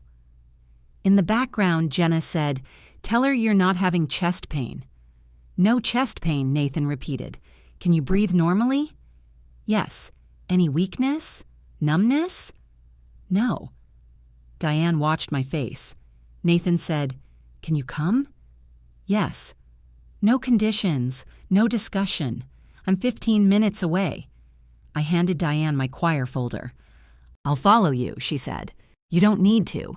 You're shaking. I'm cold. It's 72 degrees. I drove to Nathan's house with the windows down because I could not get enough air. Jenna opened the door before I reached it. Her hair was wet and she wore a robe over pajamas. He's on the couch, she said. I called the after-hours number. They said to check his blood pressure and call back if the dizziness doesn't pass. Has it passed? Mostly. Nathan lay with his feet elevated, pale but alert. I sat beside him and put 2 fingers against his wrist, though Jenna had already checked his pulse. You came fast, he said. You asked. His eyes met mine. Jenna stood behind the couch. His blood pressure is lower than yesterday, but still in the range they gave us. He barely ate dinner. What did you have? Nathan looked away. Jenna answered. 2 bites of pasta. I wasn't hungry. You need to eat, I said. I know, I can make tea. And maybe toast, Jenna said. There's bread in the cabinet. The sheets are also in the dryer, and I was going to move the towels into the washer. If you could do that while I call the nurse back, I looked at her. She stopped. I'll make tea and toast, I said. Jenna's mouth tightened. Right. In the kitchen, I filled the kettle. Dirty plates filled the sink. A laundry basket sat near the basement door. I left both untouched. Nathan ate half a slice of toast and drank the tea. Color returned gradually to his face. Jenna spoke to the nurse, who told her to keep watching him, encourage fluids, and call immediately if he developed pain, fainted, or the dizziness returned. When there was nothing left to do but wait, I sat in the armchair across from him. He looked tired. Jenna looked angry. I felt both. After 20 minutes, Nathan said, I'm okay. Yes, I said. You don't have to go. It was not quite a request. I picked up my purse. I'll stay until you're steady on your feet. Jenna folded her arms. And then the magical boundary reappears? No. Then I go home. You want him to ask for every minute. I want you to stop turning every emergency into a work order. I asked you to move laundry. I came because he was frightened. And clean sheets would somehow betray the purity of that? Nathan closed his eyes. Stop. We did. I waited until he stood, walked to the hallway, and returned without dizziness. At the door, I touched his face. Call me if anything changes. Will you come? If you ask me. He looked past me toward the untouched laundry basket. I thought you'd stay, he said. I did stay. Then I left before either of us could argue over what the word meant. Diane's car was parked beneath the streetlight when I came out. She lowered the passenger window. Is he all right? The nurse thinks so. And you? I'm not the patient. That answer should be printed on your tombstone. I walked over. You waited? I followed you here because you were shaking. I wasn't going to drive away without knowing if I needed to call somebody. I would have called. You didn't call me when Nathan went into surgery. I texted. You sent, at hospital, complicated, pray. I thought you were having your gallbladder removed. You knew Nathan was having chest pain after I called 3 times. A porch light came on across the street. Diane lowered her voice. Did you fight? A little. What does a little fight look like in your family? I made toast and refused to move laundry. She stared at me. That is the saddest rebellion I have ever heard. It was not rebellion. You drove across town in a panic, confirmed your son was alive, then drew a moral circle around a laundry basket. When you say it that way, you leave out nuance. I'm sure the towels felt the nuance. I leaned against her car. Jenna started giving me chores the moment she knew he was safe. Because chores still exist when people are frightened. That does not make them mine. No, but you've gone from doing everything before anyone asks to treating every request like a hostile takeover. I made tea. Congratulations. The British Empire also made tea. I laughed, though I did not want to. Diane reached through the window and squeezed my hand. Go home. Sleep. Stop making decisions while everybody's scared. I already made the decision. Then stop making it every 15 minutes. At home, I left my phone on the nightstand with the volume high. It did not ring. At 6:30, I texted Nathan, "How are you feeling?" His answer came an hour later. Not dizzy. I waited for more. Nothing came. I wrote, "Good." That was our entire conversation. When Melanie called after lunch, I assumed something had happened. "Is Nathan okay?" I asked. "As far as I know, I just talked to Jenna." My grip loosened on the phone. Oh, she asked if I could stay with him Thursday afternoon, but I have a dentist appointment. Could you cover from 2 to 5? Why is she asking you to arrange me? She isn't. I offered to find someone. Why? There was a pause. She's overwhelmed, Ruth. I know. She said you stepped back. The phrase sounded gentle. A person could step back from a photograph so everyone fit. A person could step back from traffic. Jenna had found a version that made my absence feel both voluntary and suspicious. I didn't step back from Nathan. I'm not getting involved. You called me. I called because he shouldn't be alone. Then you're involved. Melanie sighed. Can you do it or not? I looked at the choir folder on my coffee table. Rehearsal was Tuesday. Thursday held nothing except a haircut I could move. Yes, thank you. Tell Jenna to ask me herself next time. She said you wanted specific requests. I do. That sounds specific. From her, Melanie. Another pause. I really am not getting involved, she said again. I stayed with Nathan Thursday from 2 until 5. Jenna asked me directly by text, using full sentences and no grocery list. Nathan spent most of the visit asleep. The house had begun to show strain. Unopened mail covered one end of the dining table. Water spots marked the kitchen counter. The laundry basket from the basement door had moved to the couch and now held clean towels folded badly enough that Nathan had probably tried to help with one hand. I made coffee and read my magazine. At 4, he opened his eyes. Are you real? He asked. No. I'm a stress hallucination. That explains your shoes. I looked down at my loafers. There was nothing wrong with my shoes. They're very brown. They're brown shoes. Exactly. His voice sounded more like itself. I wanted to tell him. Instead, I asked if he needed anything. He requested water, not by reaching, but with the actual word. I brought it. I have a follow-up tomorrow, he said. I know. Jenna has a meeting. She can't move. I waited. He rolled his eyes. Can you drive me? Yes. You enjoyed that. I enjoyed what? Making me ask. I enjoyed hearing you say what you needed instead of handing me a puzzle. You knew what I needed. That is not the point. It's becoming the point. He took a drink. 10:30 appointment. Pick me up at 9:45. I'll be here. The next morning, Nathan came out wearing loose sweatpants, a button-down shirt, and the expression of a man personally offended by his own front steps. You should have worn the gray t-shirt, I said. It doesn't fit over my head. That is why I brought the one with the loose neck. You brought a regular t-shirt. I specifically chose. I tried it. Fine. He lowered himself into the passenger seat. The seatbelt crossed his chest, and he sucked in a breath. I handed him the small pillow I had placed between the seat and door. He looked at it. What? You said you weren't preparing. I said I wasn't taking over. I am still capable of owning a pillow. He held it beneath the belt. Thank you. We drove in silence until Franklin Avenue.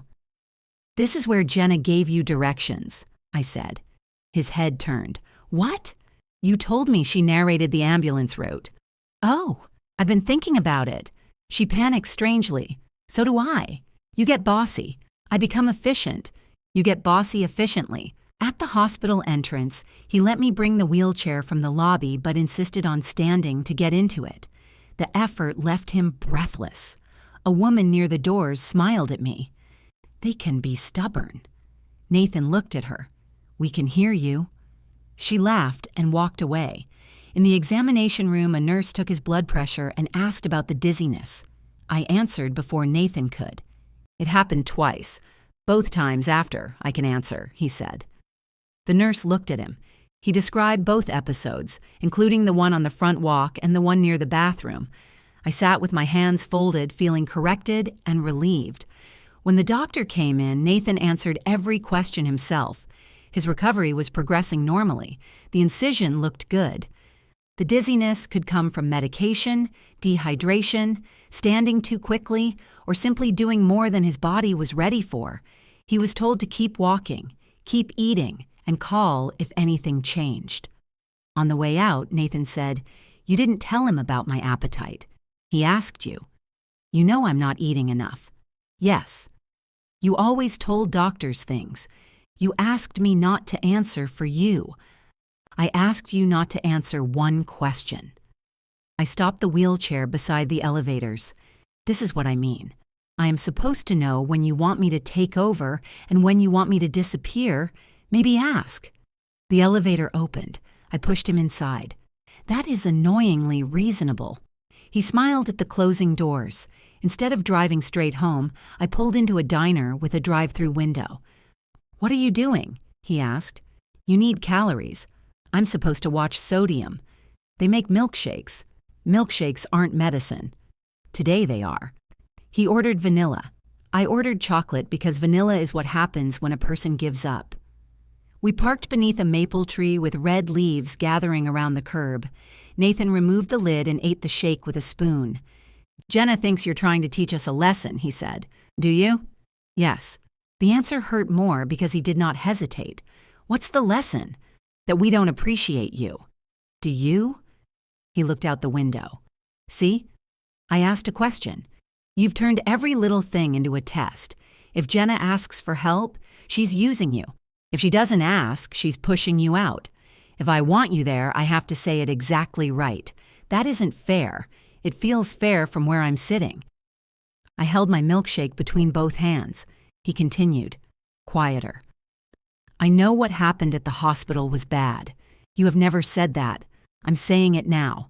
You're saying what happened was bad. That is not the same as saying what you did was bad." His spoon scraped the cup. What was I supposed to do? Start an argument beside my own hospital bed? You were supposed to say, "She's my mother. She stays unless she chooses to leave." Jenna needed me. So did I. You weren't the one who almost died. No, I was the one who sat there wondering whether you would. He shut his eyes. I regretted the sentence before it finished leaving me, but I did not take it back. After a moment, he said, "Jenna said you answered every question for me before the surgery. You were barely conscious. She said you told the paramedic I had no allergies. You don't." She was trying to answer. I answered first. And when the doctor asked how long the pain had been happening, you corrected her. She said 20 minutes. You called me almost 40 minutes earlier. That isn't the point. I stared through the windshield at a sparrow hopping beneath the next car. "No," I said. "I suppose it isn't." He took another spoonful of milkshake. "She felt useless," he said. "I never wanted her to feel that way. She didn't want you to feel that way either. She ordered me out. I know. I turned toward him. Do you? His face looked tired again. I knew she was wrong, he said. I also knew if I contradicted her, I would deal with it later. You always forgive me faster. There it was. Not courage, not apology, just the arithmetic of who would cost him less. I put the car in gear. At his house, the clean towels still sat in the basket on the couch. Nathan followed my eyes. You don't have to, he said. I set down my purse. I know. I folded every towel, carried the stack upstairs, and put it in the linen closet. Not because Jenna expected it. Not because Nathan needed proof, because I chose to. When I came downstairs, he was watching me from the recliner. Does this mean you're staying? He asked. No. His face fell. I sat on the couch and picked up one of the unfolded washcloths. But I can finish these before I go. The washcloths were harder than the towels. Towels had corners that announced themselves. Washcloths became small, damp-looking squares, no matter what I did. Nathan watched me refold the same blue one twice. You're overthinking it, he said. It was crooked. It goes under running water. That is no excuse for poor standards. He picked up a white washcloth with one hand and folded it into a shape resembling the state of Nevada. There. That is upsetting. It's finished. I took it from him and added it to the stack without correcting it. He noticed. Personal growth, he said. Don't get used to it. We finished the basket together. He tired after 5 washcloths and rested with his head back, but he kept one hand on the pile as if he had contributed equally.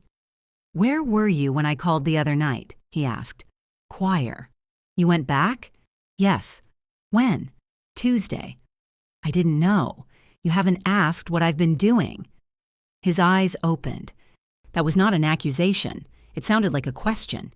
You've been saying everything should be a question. That does not mean I'm good at answering them. He looked toward the staircase. Do you like being back? I sounded like a goose with a sinus infection. That wasn't my question. Yes, I said. I liked it. Good. Something in his voice made the word feel like permission, which irritated me until I realized I had spent years waiting for it. Jenna came home while I was carrying the empty laundry basket toward the basement door. She stopped with her keys in one hand. You did laundry? I folded it. Oh, thank God. My shoulders rose.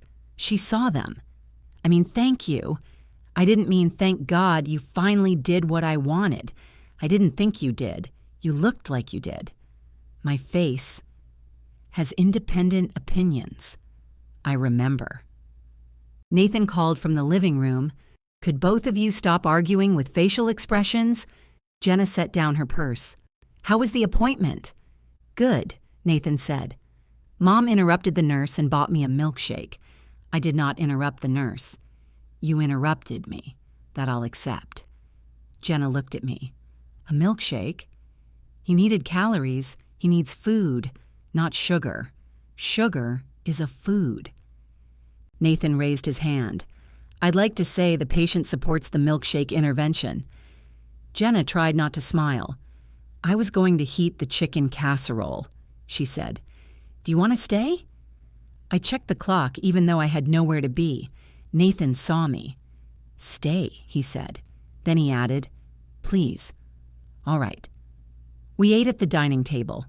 Nathan lasted 15 minutes in a regular chair before moving back to the recliner, with his plate balanced on his lap.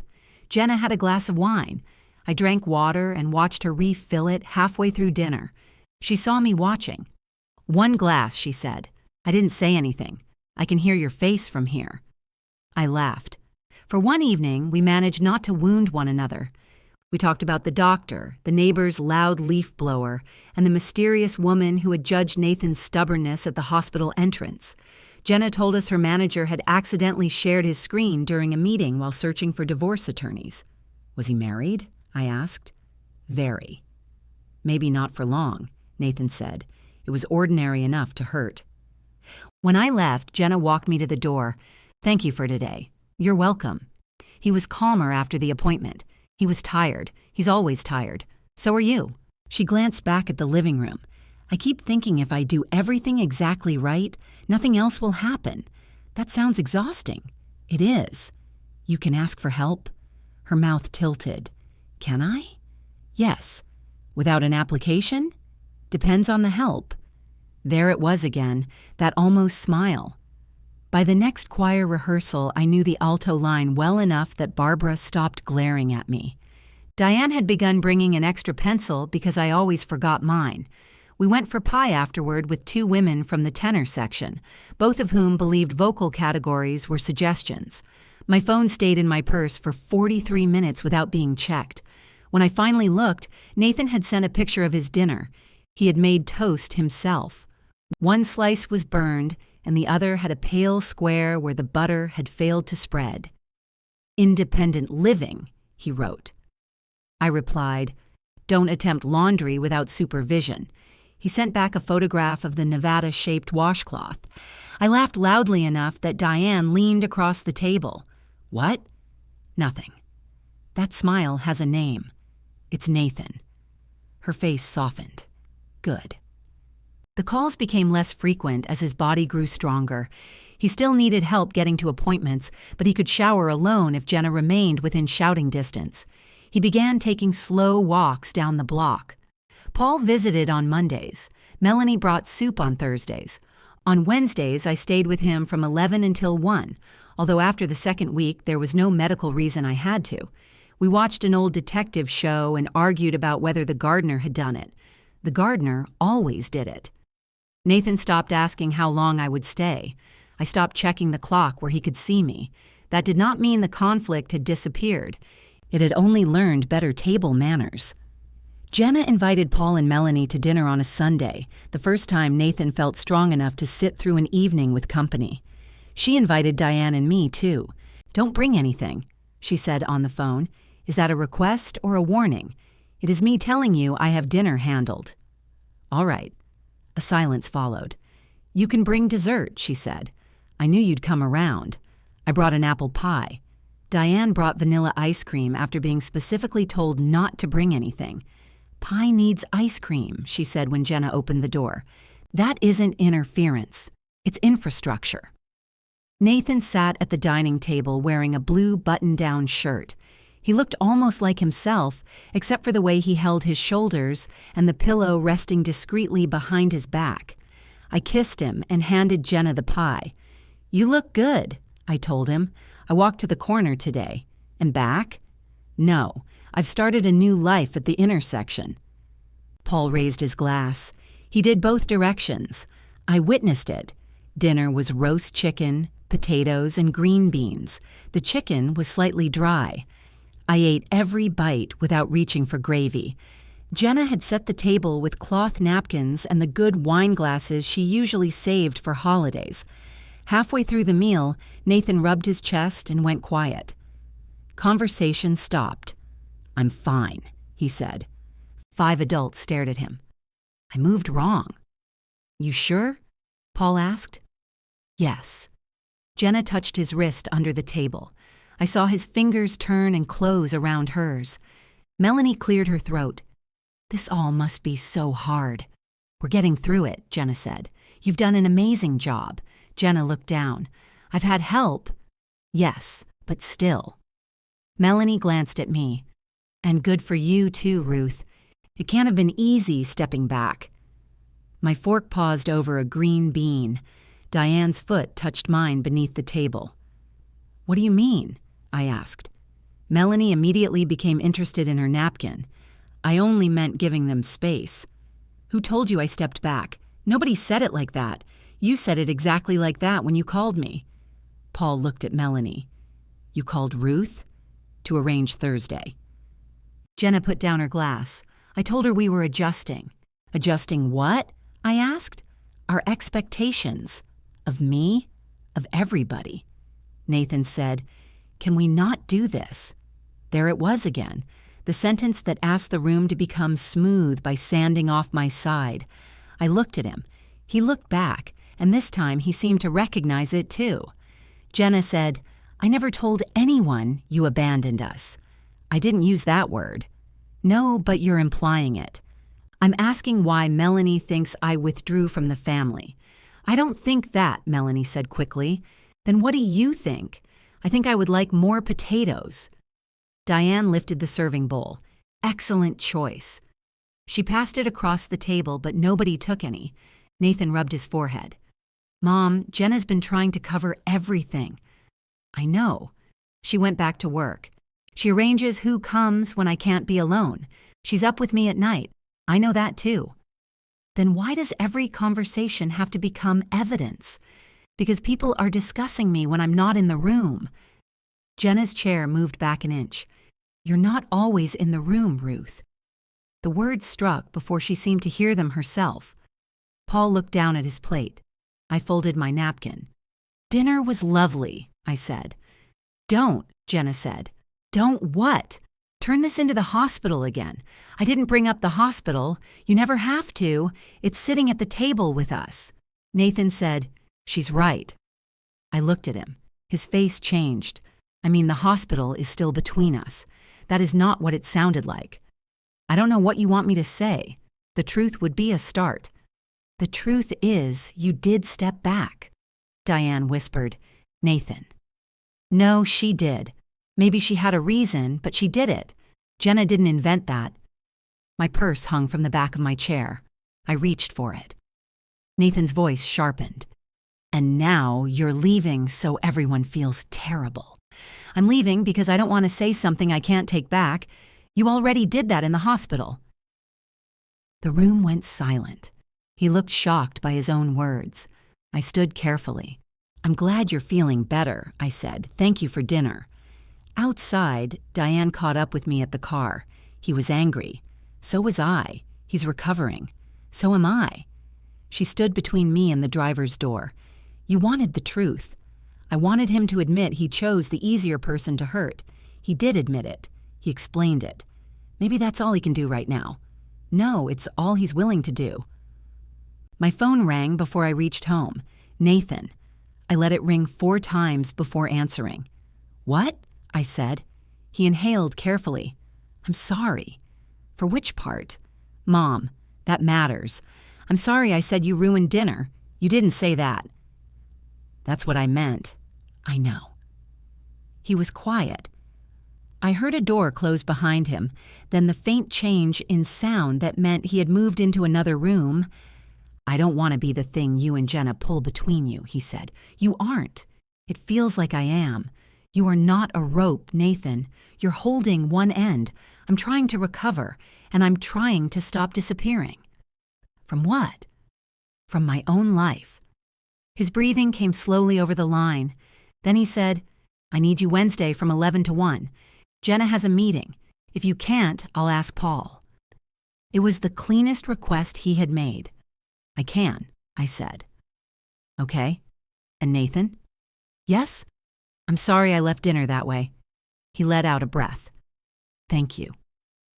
We ended the call without resolving anything, which was the most honest conversation we had managed so far. On Wednesday, Nathan was dressed when I arrived, not well dressed. His sweatpants were backward and the top button of his shirt had gone through the wrong hole, pulling the collar sideways. But he was standing in the kitchen making coffee. You look independent, I said. I look like I lost a fight with a hamper. Your pants have pockets in the back. He looked down slowly. I wondered why my phone kept falling out. I went into the living room while he corrected them. The red heart pillow had moved from the recliner to the couch.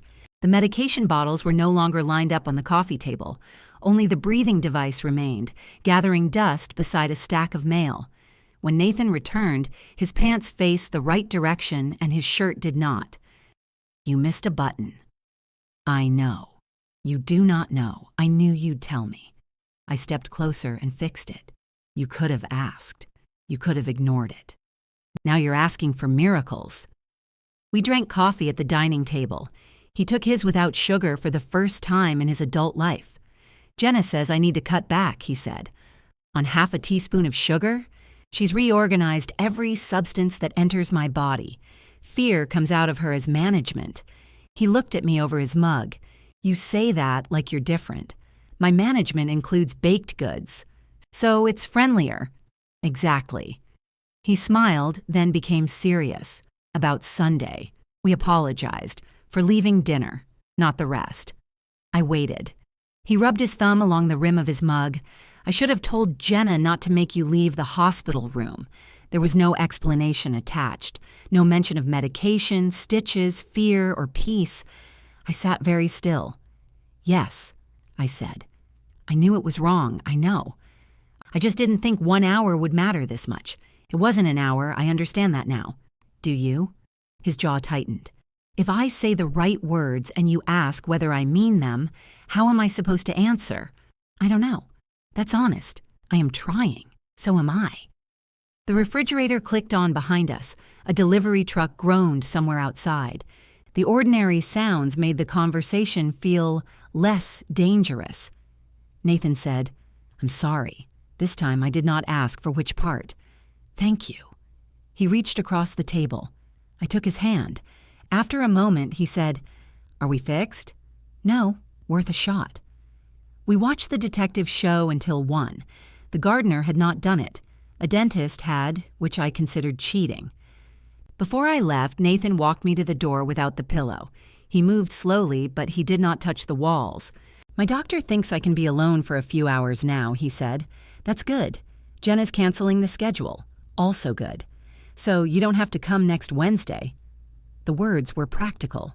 The hurt they caused was not. I can still visit. I know. Do you want me to? He looked surprised. Of course.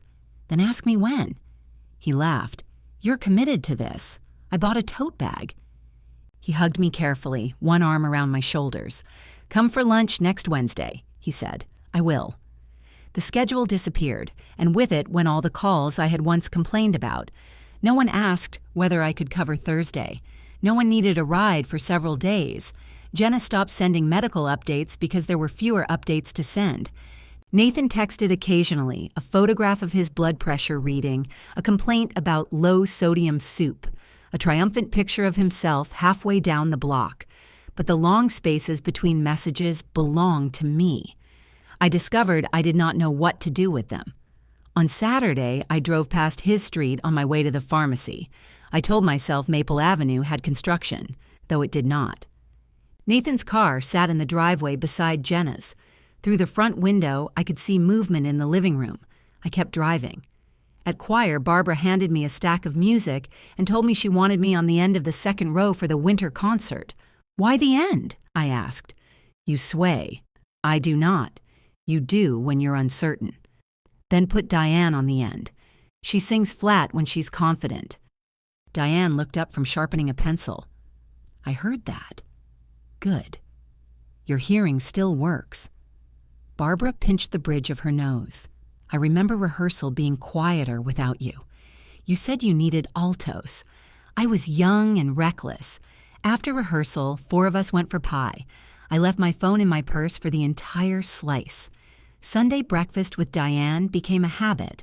She chose the diner because the waitress knew she wanted extra crisp bacon and did not challenge her theories about toast. You look better, Diane said during our third breakfast. I have makeup on. That is not what I mean. I'm sleeping. Also not what I mean. Then you should improve your questions. She smiled. You sound like Nathan. That silenced me. My lunch with him the following Wednesday was canceled because Jenna had taken the afternoon off and they wanted to go for a drive together. Nathan told me the night before. That's nice, I said. You're doing the voice. What voice? The one that makes "that's nice" sound like I died. I'm glad you're getting out. We can do lunch Friday. I have a haircut. You can move it. I don't want to move it. He was quiet. I added, but I'm free Saturday. Jenna has plans Saturday. I can have lunch with you. Another pause. I'll ask her, he said. The phrase stayed with me after we hung up, not because a married man should not consult his wife about plans in their home. He should. But Nathan still spoke as if my presence were a weather system Jenna had to prepare for. On Thursday afternoon, my doorbell rang. Jenna stood on the porch holding the empty soup container. I washed it, she said. I can see that. I was nearby. Her office was 20 minutes in the other direction. Would you like coffee? No. She looked toward the street, then back at me. Maybe. I led her into the kitchen. She sat at the table while I filled the pot. The choir folder lay open beside a bowl of apples. "You're singing again," she said. "Yes, Nathan told me." I stopped when his appointment started. "I never asked you to stop?" "No." The coffee maker sputtered. Jenna turned the plastic container in her hands. "He thinks I owe you an apology." "Do you?" I shouldn't have said it the way I did. Which way? Visitors wait outside. Hearing the words "in my own kitchen" changed their shape, but not their edge. "How should you have said it?" I asked. "I should have asked for privacy. And if I had said no, you wouldn't have. You don't know that." "Yes, I do." She set the container down. "You would have left, then made sure everybody knew how graciously you left." I stared at her. "That is not an apology. I told Nathan I wasn't ready to apologize when everything I do is still being held against me." "What exactly am I holding against you? You came to the hospital and took over. Then you came home and decided you wouldn't help at all. Somehow both choices made you the injured person." "I helped. When you felt like it?" "Yes." The answer stopped her. "Yes," I repeated. "That is what help is. Something a person chooses. Family shouldn't have to negotiate every load of towels. No, family should not assume one person's time belongs to everyone else. I never assumed your time belonged to me. You made a 6-hour schedule for it. Because my husband couldn't stand alone. And when he could, you still found reasons to be offended." The coffee finished. I poured 2 cups and placed one in front of her. She wrapped both hands around it but did not drink. "I was wrong to answer for Nathan," I said. Jenna's eyes lifted. "At the hospital." I moved faster because that is what I do when I'm afraid. "You were trying to answer too, and I spoke over you." She looked almost suspicious. "I didn't know whether he was going to live," I continued. "I could not fix that, so I fixed everything around it." That's what I was doing. I know. For a moment, we sat in the same truth. Then Jenna said, "When I went home those nights, I felt like the worst wife in the world. You needed sleep. You stayed. You asked me to. Because I knew you would. Because Nathan calmed down when he saw you. Because I stood there listening to him ask for you while I was holding his hand. He asked for you, too, after you told him I was home." I remembered. "Mom? Jenna?" One word after the other. At the time, I had heard the order. Jenna stared into her coffee. "You say you want to matter when you're not useful. Do you know what it's like to be useful and still feel like you don't matter?" "Yes." She laughed without humor. "Of course you do. I never wanted to replace you. You didn't have to want it. Then why did you keep asking me for help? Because I needed help." Her voice rose. "That is what makes this so ugly. I needed you and I hated needing you, and you needed us to need you even while you hated us for it." The sentence went through every defense I had. I sat down across from her. "That may be true," I said. She blinked. "But it does not excuse what you said." Her face closed. I knew there would be a but. There has to be. "No, Ruth, there always has to be with you." She stood, leaving the coffee untouched. At the door, she turned. "Nathan wants you to come Saturday. You said you had plans. I canceled them." "Why?" "Because he wants his mother." "That isn't a reason for you to cancel your plans. It is, if I don't want him thinking I'm keeping you away."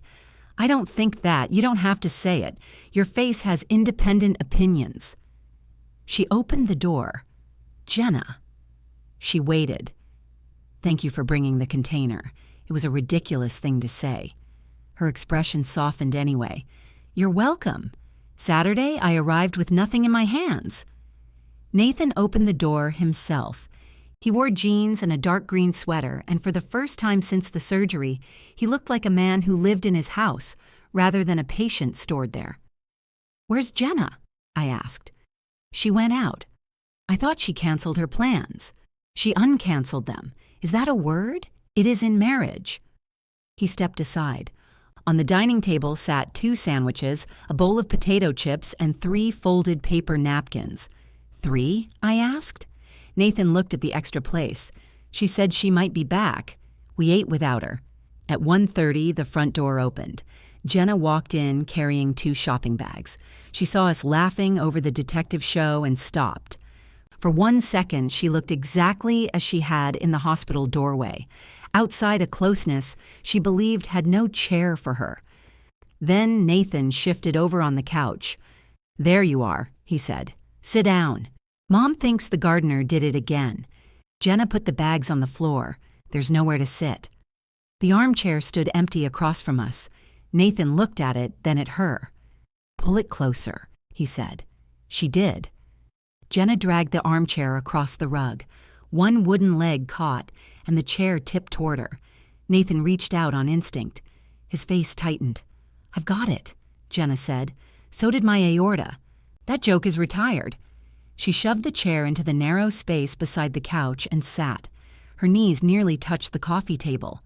"Comfortable?" I asked. "No." "You chose the location." "I'm aware." On the television, the detective discovered muddy footprints beneath the gardener's bed. I pointed at the screen. "There." "It's a misdirection," Nathan said. "The gardener always does it." That would be terrible writing. 5 minutes later, the gardener confessed. Jenna looked at Nathan. "Your mother was right. Do not encourage her. You invited her." They both turned toward me. For years, I would have taken that opening and widened it. I would have told a story about Nathan at 15, or asked Jenna what she had bought, or offered to make coffee so nobody had to sit in a silence that might become dangerous. I kept watching the credits. After a moment, Jenna leaned forward and took a potato chip from Nathan's bowl. He moved the bowl closer to her. The red heart pillow gradually migrated away from the center of Nathan's life. First it moved to the far end of the couch, then to the armchair. Eventually I found it on the floor of the guest room beneath a stack of clean sheets. His incision faded from angry red to a thin pink line. He walked farther. He started driving short distances after the doctor approved it, though Jenna followed him in her car the first time and denied doing so.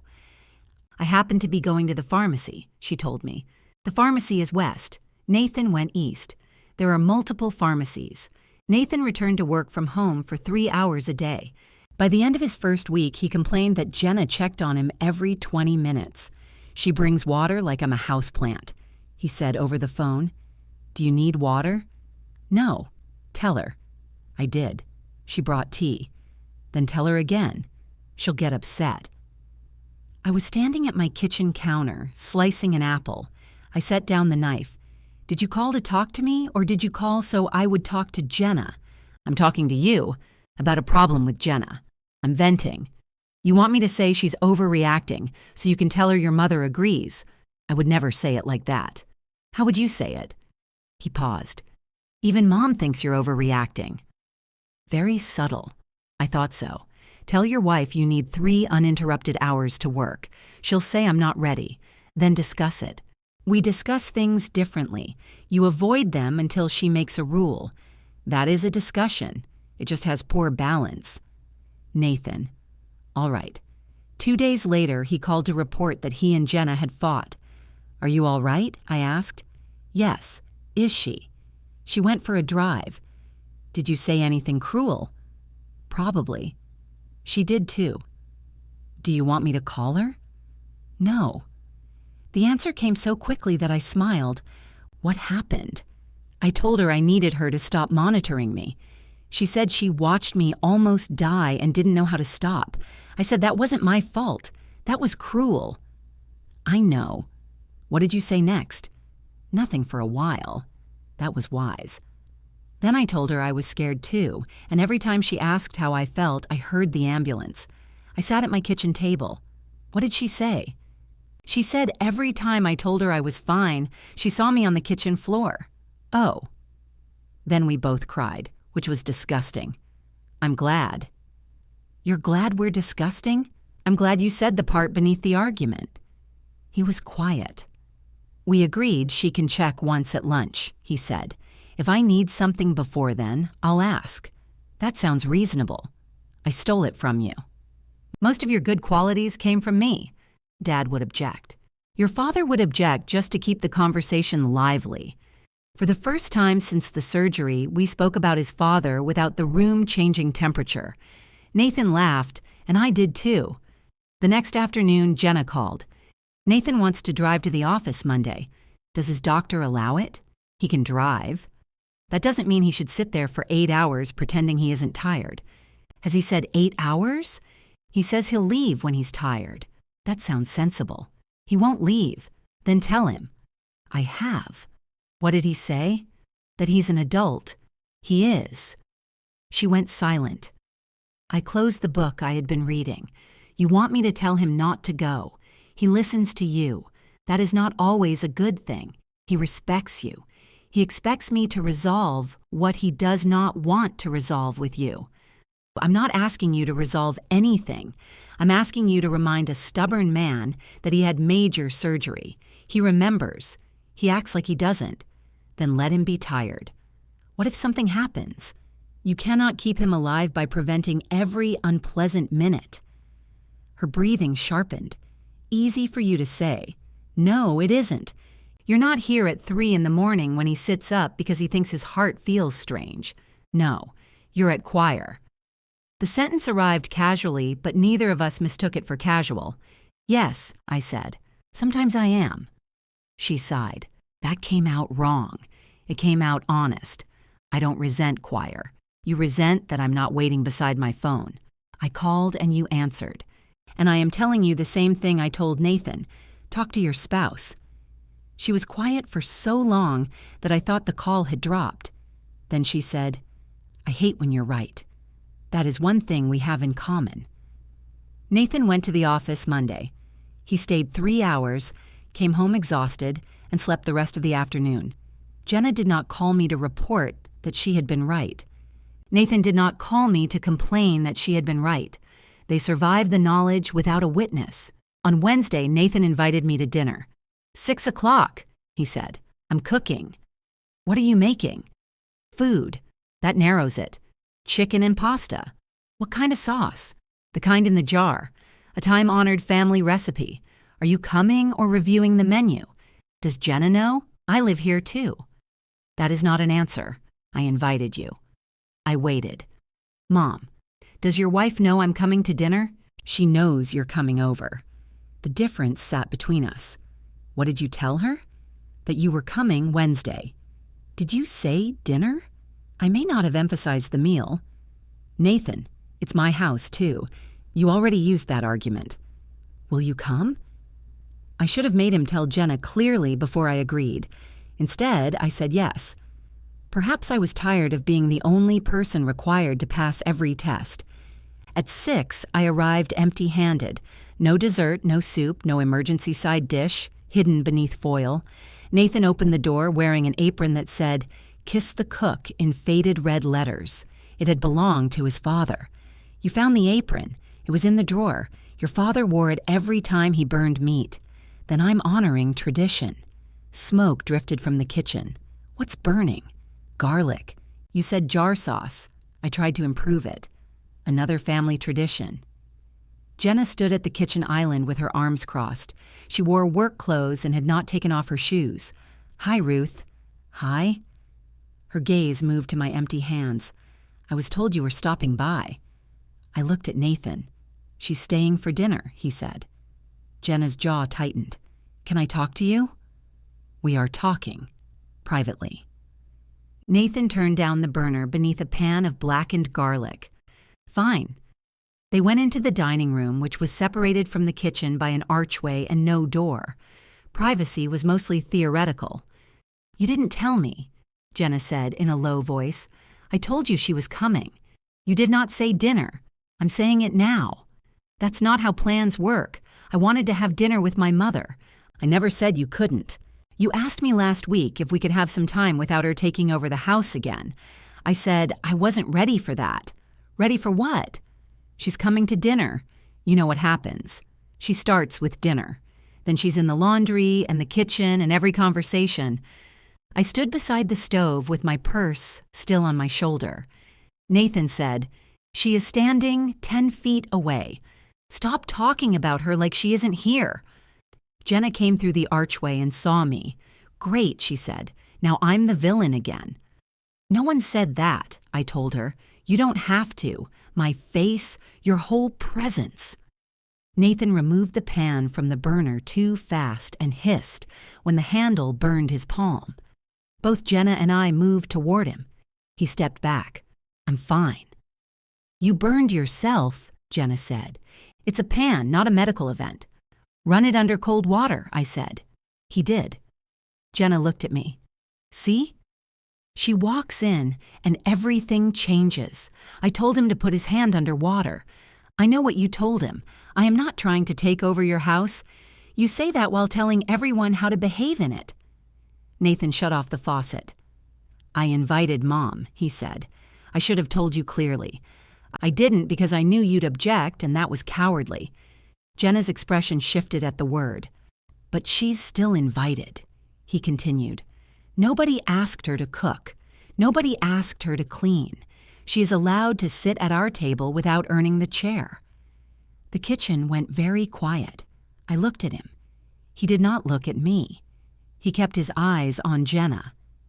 She has made me feel like a failure for weeks, Jenna said. No. You feel like a failure, and you think she causes it. That sounds like something she told you. It's something I finally figured out because both of you stopped figuring things out for me. Jenna grabbed her purse from the counter. Where are you going? He asked. Out. Dinner's almost ready. No, it isn't. The garlic is charcoal. I can start over. I don't want to sit through dinner while the two of you congratulate each other for setting boundaries. I'm not congratulating anybody. She turned to me. This is what you wanted. No, I said. I wanted my son to stop using me as the price of peace. And now I'm the price. Nathan's face tightened. You don't have to leave. I don't have to stay either. The front door closed behind her. I took my purse from my shoulder. Nathan saw. Don't. She's upset. She chose to go. You should talk to her. I will, later. This is your marriage. I know. She thinks I'm replacing her. You aren't. That does not mean she doesn't feel it. He leaned against the counter, suddenly pale. Sit down, I said. I'm tired, not dying. Sit down anyway. He did. The pasta boiled over while we argued about whether he needed to rest. I turned off the burner and drained it. Nathan opened a fresh jar of sauce from his chair, then could not twist the lid. He held it out. Specific request, he said. I opened it. We ate overcooked pasta with lukewarm sauce and chicken so dry it required concentration. Nathan took 3 bites and set down his fork. This is terrible. It is. Dad would have put barbecue sauce on it.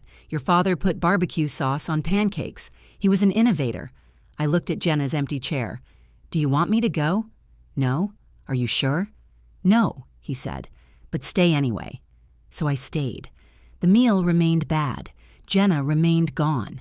Nathan remained frightened that he had finally said something he could not smooth over.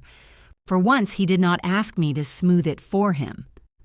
After dinner, Nathan carried both plates to the sink. You don't have to prove anything, I said. He gave me a look. That line is terrible, isn't it? It has a history. He set the plates down and leaned against the counter until his breathing evened. Can you wash the pan? He asked. I'll do the rest tomorrow. Yes. I filled it with hot water. Burned garlic floated to the surface in black curls. Nathan stood beside me, not helping. Should I call her? He asked. Do you want to? Yes. Then call. What if she doesn't answer? She may not. What if she does? I handed him the dish towel. That is generally the risk of calling someone. He dried one plate. You're enjoying this. I'm enjoying not being the person you're asking to predict your wife. He set the plate in the cabinet. You know her. So do you. Not lately. I stopped scrubbing. Nathan stared at the towel in his hands. Before the surgery, we were already having problems. I waited. She said I was never fully in the marriage, that every time things got difficult, I called you. Did you? Sometimes. Most times. I didn't call you about everything. You called me when the plumber charged too much. That was criminal. He charged the estimate. He seemed smug. I put the clean pan in the rack. Nathan folded the dish towel, unfolded it, and folded it again. Jenna said she felt like you were the third person in every argument, he said. I never asked what your arguments were about. No, I told you, and then I gave advice. A lot of advice. Did you tell her I gave it? Only when it supported me. I turned toward him. That was unfair to both of us. I know. The front windows had gone black. Every few seconds, headlights moved across the ceiling as a car passed outside. None slowed at the driveway. I used to think keeping people separate prevented conflict, Nathan said. Now I think it just let me edit myself. That sounds unpleasantly mature. I hate it. You'll recover. Is there a pill? Your wife probably scheduled it. He almost laughed, then looked toward the door. I touched his arm. Do not make me the reason you defend me, I said. What does that mean? It means don't tell Jenna you chose me tonight. Tell her you chose not to exclude someone you love because exclusion was easier than disagreement. She'll say you gave me that sentence. I just did. Then I can't use it. Put it in your own words. I was better at this when you answered for me, I know. I left at 8:30. Jenna's car had not returned. At 10:46, Nathan called. She's home, he said. Good. She's in the guest room. I'm sorry. She said she needs space. Give it to her. You make everything sound obvious. It becomes less obvious when you add details. He was silent long enough that I heard him sit down. She said she doesn't believe anything will change, he said. She thinks I'll act brave for a week and then go back to letting you and her fight over who takes care of me. What did you say? That I don't want either of you taking care of me. My chest tightened. That came out wrong, he added quickly. No, it may have come out right. I still want you. That is different. I told her that. And she cried. I'm not going to tell you what that means. I know. It was the first time he had said it without irritation. I love you, I told him. Love you too.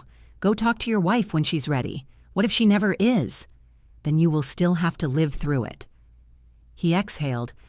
You really quit the comfort business. No. I stopped confusing comfort with rescue. The doorbell rang the following afternoon while I was pinning the hem of my choir dress. I opened the door holding 3 straight pins between my lips. Nathan stood on the porch. You look dangerous, he said. I removed the pins. What are you doing here? Visiting. Did you make an appointment? I called. You didn't answer. My phone is upstairs. I survived the uncertainty. He came in carrying a paper bag from the diner. Inside were 2 milkshakes, 1 vanilla and 1 chocolate. Lunch medicine, he said. I do not need calories. I didn't ask. We sat at the kitchen table. He looked tired but steady. He had driven himself and walked from the curb without pausing. Where's Jenna? I asked. Work. Did she go back to your room? Our room. Yes. No.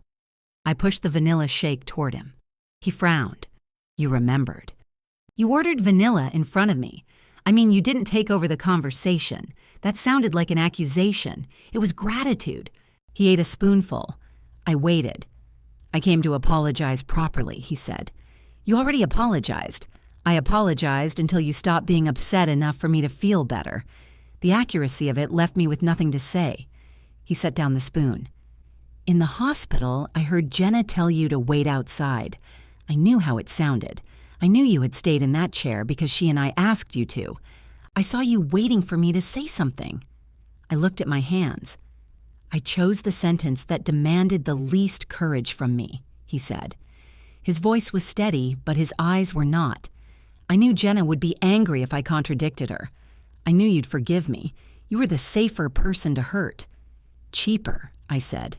He flinched. I'm sorry, I added. No. Cheaper is right. The refrigerator hummed behind him.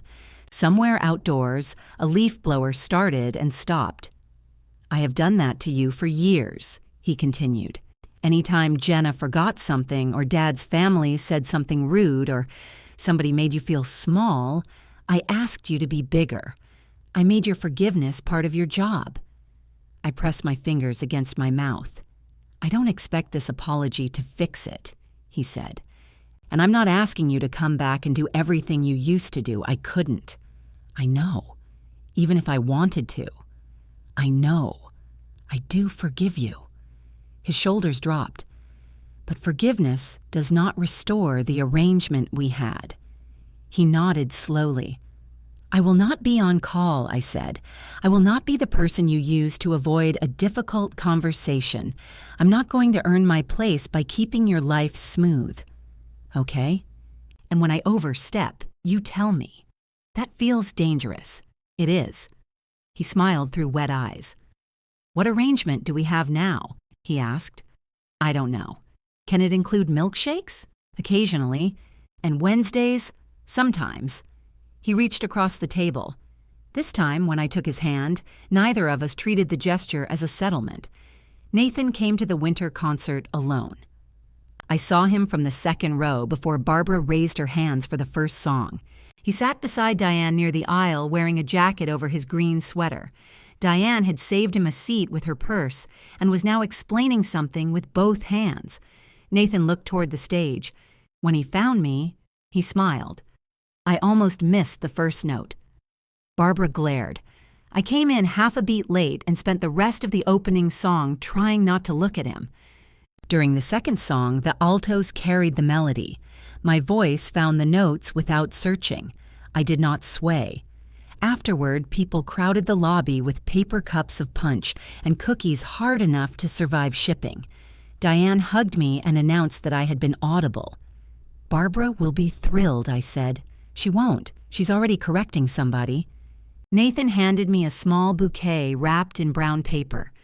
"Jenna helped choose them," he said. The flowers were yellow and white, simple, not romantic, not apologetic. "Is she here?" I asked. "No." "Did she want to come?" I didn't ask. I looked at him. "She said she wasn't ready," he explained. "I didn't push. Is she all right?" "No." The honesty startled me. "But we're talking," he said. "Actually talking. It's awful. Most useful things are. She thinks I defended you because I'm afraid you'll leave. Are you?" "Yes." I touched one yellow petal. "I'm still here. That isn't the same as the old way." "No." He nodded. "I know." Diane appeared with 3 cups of punch. "Why do you both look like you're identifying a body?" "Nathan didn't enjoy the concert," I said. "I enjoyed portions." She handed him a cup. "That's better than your mother did. She spent the first song flirting with a man in the audience. I was looking at my son. Exactly shameless." We laughed. Nathan drank punch too quickly and coughed, but he did not reach for his chest. Diane watched him closely, then looked away before he noticed. He stayed until the lobby emptied. When Barbara needed chairs stacked, Nathan lifted one. I took it from him. "I can carry a chair. The doctor said no lifting. The doctor said 10 pounds. This weighs more than 10 pounds. It absolutely does not." Barbara appeared beside us. Nobody is carrying chairs except the facilities staff. Nathan put it down. I smiled. "She's in charge." I noticed. He hugged me before leaving. Not carefully this time. Not hard, but without fear. Jenna called 3 nights later. I was in bed reading. Her name on the screen made me sit up. "Is Nathan all right?" "He's fine." I waited. "His final surgical follow-up is Thursday," she said. "He asked both of us to come." "I know. He left me a message." "Oh." I haven't called back. "Why not?" I wasn't sure whether he was inviting me or managing us. "He's inviting you." "Do you want me there?" The question held silence for several seconds. "I don't know what I want," she said. "That isn't an answer." "I know." I could hear her moving through the house, then a door closing. "I know I don't want him looking around that room wondering which one of us is missing," she said. "That is about Nathan." "Yes. What about you?" Her breath came close to the phone. "I'm asking you to come," she said. Not warmly, not gracefully, but directly. "All right," I said. "His appointment is at 10. I'll meet you there." Another pause. "Ruth?" "Yes?" "I kept your cardigan." My hand tightened around the phone. "What?" The one from the hospital. I thought you took it, but it was behind the window curtain. I found it when they moved him. I remembered gathering it from the windowsill. I had worn a cardigan to the parking garage. Another one, the blue one I had brought the first night, must have remained in the room. I washed it, she said. I'll bring it Thursday. All right? Neither of us said what the cardigan had witnessed. We ended the call, and I lay awake imagining the same hospital corridor, the same bright walls, the same chair waiting beside the bed. I arrived at 9:42, not 9:15, which was when the old version of me would have arrived in case someone needed help parking, filling out forms, or remembering the name of a medication printed on 3 separate lists. Nathan and Jenna were already in the lobby. He stood when he saw me. The movement was easy enough that I did not brace myself. You're late, he said. The appointment is at 10. You're usually early. I'm experimenting with punctuality. It doesn't suit you. He wore the dark green sweater beneath a gray jacket. Jenna sat beside him with a folded blue cardigan on her lap. My cardigan. She rose and held it out. I washed it twice, she said. It still smelled like the hospital after the first time. I took it. One cuff had stretched, and a thread dangled from the bottom button. It looked like a piece of clothing that had spent 3 nights being pulled over cold shoulders and folded into a pillow. I thought I was wearing this when I left, I said. You had the brown one. I own too many cardigans. I wasn't going to say it. You thought it loudly. Nathan looked between us. Are we starting with knitwear? We are discussing evidence, I said. Jenna's eyes met mine. Yes, she said. We are. The receptionist called Nathan's name. He checked himself in, signed 2 forms, and handed over his insurance card without either of us touching it. When the woman asked for his current medications, Jenna inhaled. I saw her catch herself. Nathan took out his phone and read the list. Anything else?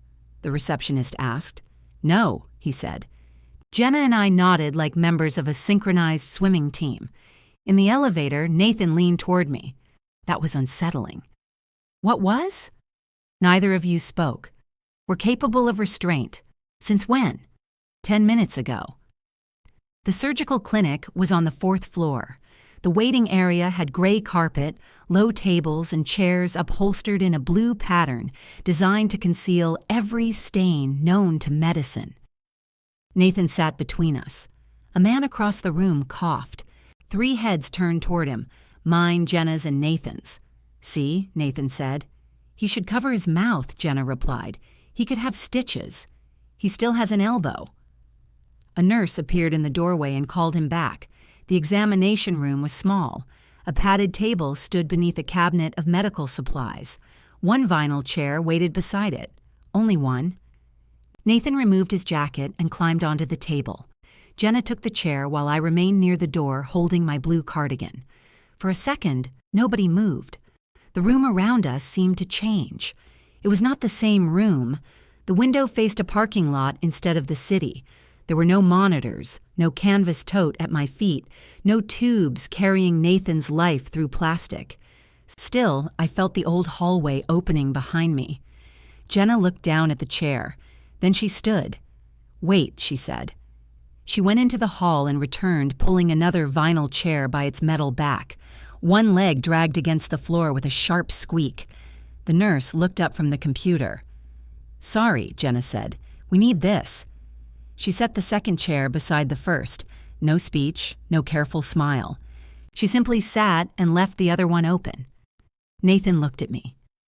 Sit with me, he said. Clear enough that no one could pretend he meant something else. I placed the cardigan over the chair back and sat. The nurse removed a strip of tape from the examination table, checked Nathan's blood pressure, and asked him the same questions he had answered at the front desk. He answered them again. Any dizziness? Not for 3 weeks. Chest pain? Only if I sneeze hard, and even that's almost gone. Shortness of breath? When my mother sings. I turned toward him. You brought me flowers. I support the arts. I didn't say all art. The nurse laughed and entered something into the computer. Jenna smiled at her hands. When the surgeon came in, he examined the incision and listened to Nathan's heart. He asked about work, sleep, walking, and appetite. Appetite is good, Nathan said. Jenna shifted in her chair. I felt myself preparing to mention the lunches he still skipped. Nathan saw both of us. I occasionally forget lunch, he added, but less than before. The surgeon nodded. Set an alarm. He has alarms, Jenna said. I looked at her. That was a fact, she said. Nathan leaned back. This is what progress looks like at our house. His recovery was where the surgeon wanted it to be. He could begin lifting more weight gradually. He could increase his work hours if he remained careful about fatigue. He would need long-term monitoring, but there was no reason he could not return to a normal life. Normal. The word passed through the room without choosing which version it meant. Any questions? The surgeon asked. Jenna and I turned to Nathan. He laughed. What? We're waiting, I said. For what? Your questions. He thought for a moment, then asked about exercise, travel, and the chance of another emergency. The surgeon answered him directly. Nathan listened without looking to either of us for translation. When the appointment ended, he buttoned his shirt wrong. I watched him finish. Jenna noticed too. Neither of us corrected it. In the hallway, Nathan looked down.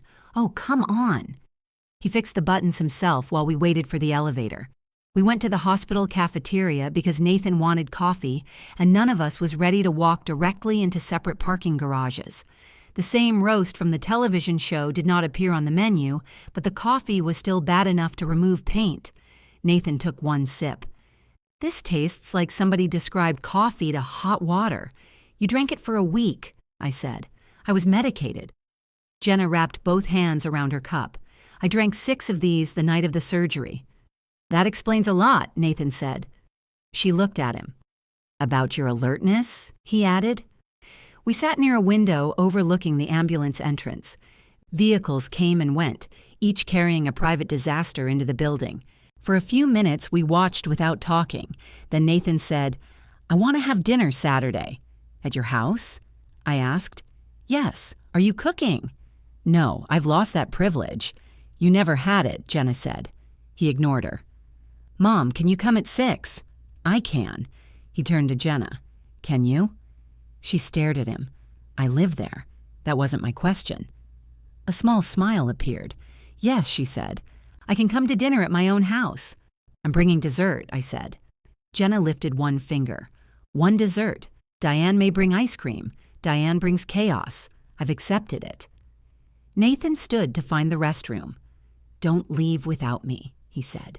We know how family outings work. He gave us both a suspicious look before walking away. When he disappeared around the corner, Jenna traced a water ring on the table. I told him I didn't want you at that dinner, she said. The burned one? Yes. I know. I said you would take over the house again. I heard. I wanted him to choose me.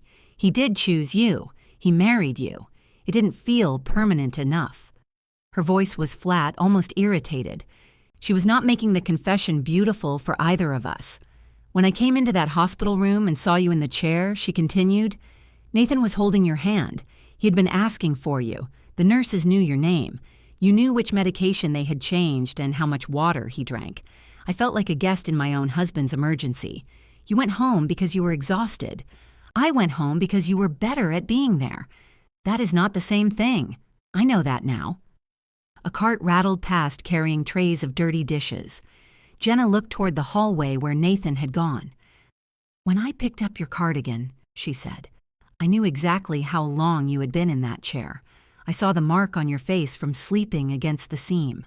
I knew you stayed because I asked you to. I did not move. I wanted the chair because it looked like proof, she said. Not that I loved him more, that I mattered more. That was never a contest I wanted. It was still a contest to me. She pressed both palms flat against the table. I lied about the nurses wanting calm. Nobody told me visitors had to leave. I wanted you out, and I made it sound like a rule so you couldn't argue. I had suspected as much. Hearing it removed the last place where an excuse could hide. You were cruel, I said. Yes. And Nathan let you be.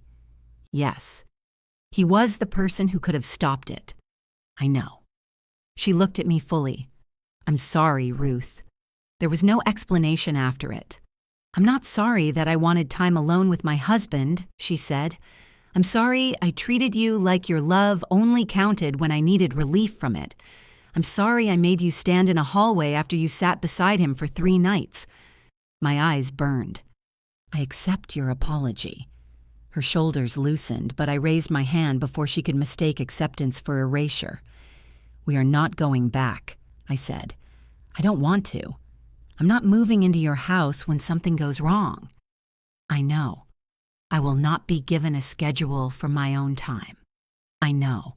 And you do not get to call me family when you need work and a visitor when you need space." She nodded. "My turn," I said. Her eyebrows rose. "I spoke over you at the hospital. Before that, too. I answered questions because I knew the answers, and I never asked whether answering was my place. I made myself indispensable, because being needed felt safer than waiting to be wanted." Jenna's mouth tightened. "I did not cause what you said," I continued, "but I helped build the room where you felt you had to fight me for a chair." She looked down at her untouched coffee. "I don't know how to be close to you," she said. "You don't have to know today. What do we do Saturday? We eat dinner. And if you hate my food, I have eaten Paul's eggs. I fear nothing." She laughed. It came out wet and she wiped beneath one eye. Nathan returned and stopped beside the table. "What happened?" "Your mother threatened my cooking," Jenna said. He looked at me. "Did she apologize?" "Yes." He looked at Jenna. "Did you?" "Yes." "Was it terrible?" "Extremely." He sat down slowly. "Do I need to say anything?" "No," we said together. He lifted both hands. "Excellent." Outside the hospital, the 3 of us paused beneath the covered entrance. Jenna's car was in the east garage. Mine was in the west. Nathan stood between us with his jacket zipped and his shirt finally buttoned correctly. "I'm riding with Jenna," he told me. I assumed. "You have choir, lunch with Diane, then rehearsal, full day." "Yes." He shifted his weight, no longer tired enough to hide behind it. "Thank you for coming," he said. "Thank you for asking. I'll see you Saturday at 6, with dessert. 1 dessert. We'll see." He hugged me. Jenna did not look away or pretend to check her phone. Then she touched my sleeve. "The blue looks better on you," she said. "It looks older." "So do all of us." Nathan groaned. "I almost died, and somehow I still have to listen to cardigan commentary." "You're part of the family," I said. "There are costs." They walked toward the east garage. Jenna did not take Nathan's arm. He did not need her to. Their shoulders brushed once as they turned the corner. I went the opposite way. My Subaru started on the first try. The blue cardigan rested on the passenger seat, where the canvas tote had once spilled Nathan's glasses beneath the brake pedal. My phone buzzed as I backed out.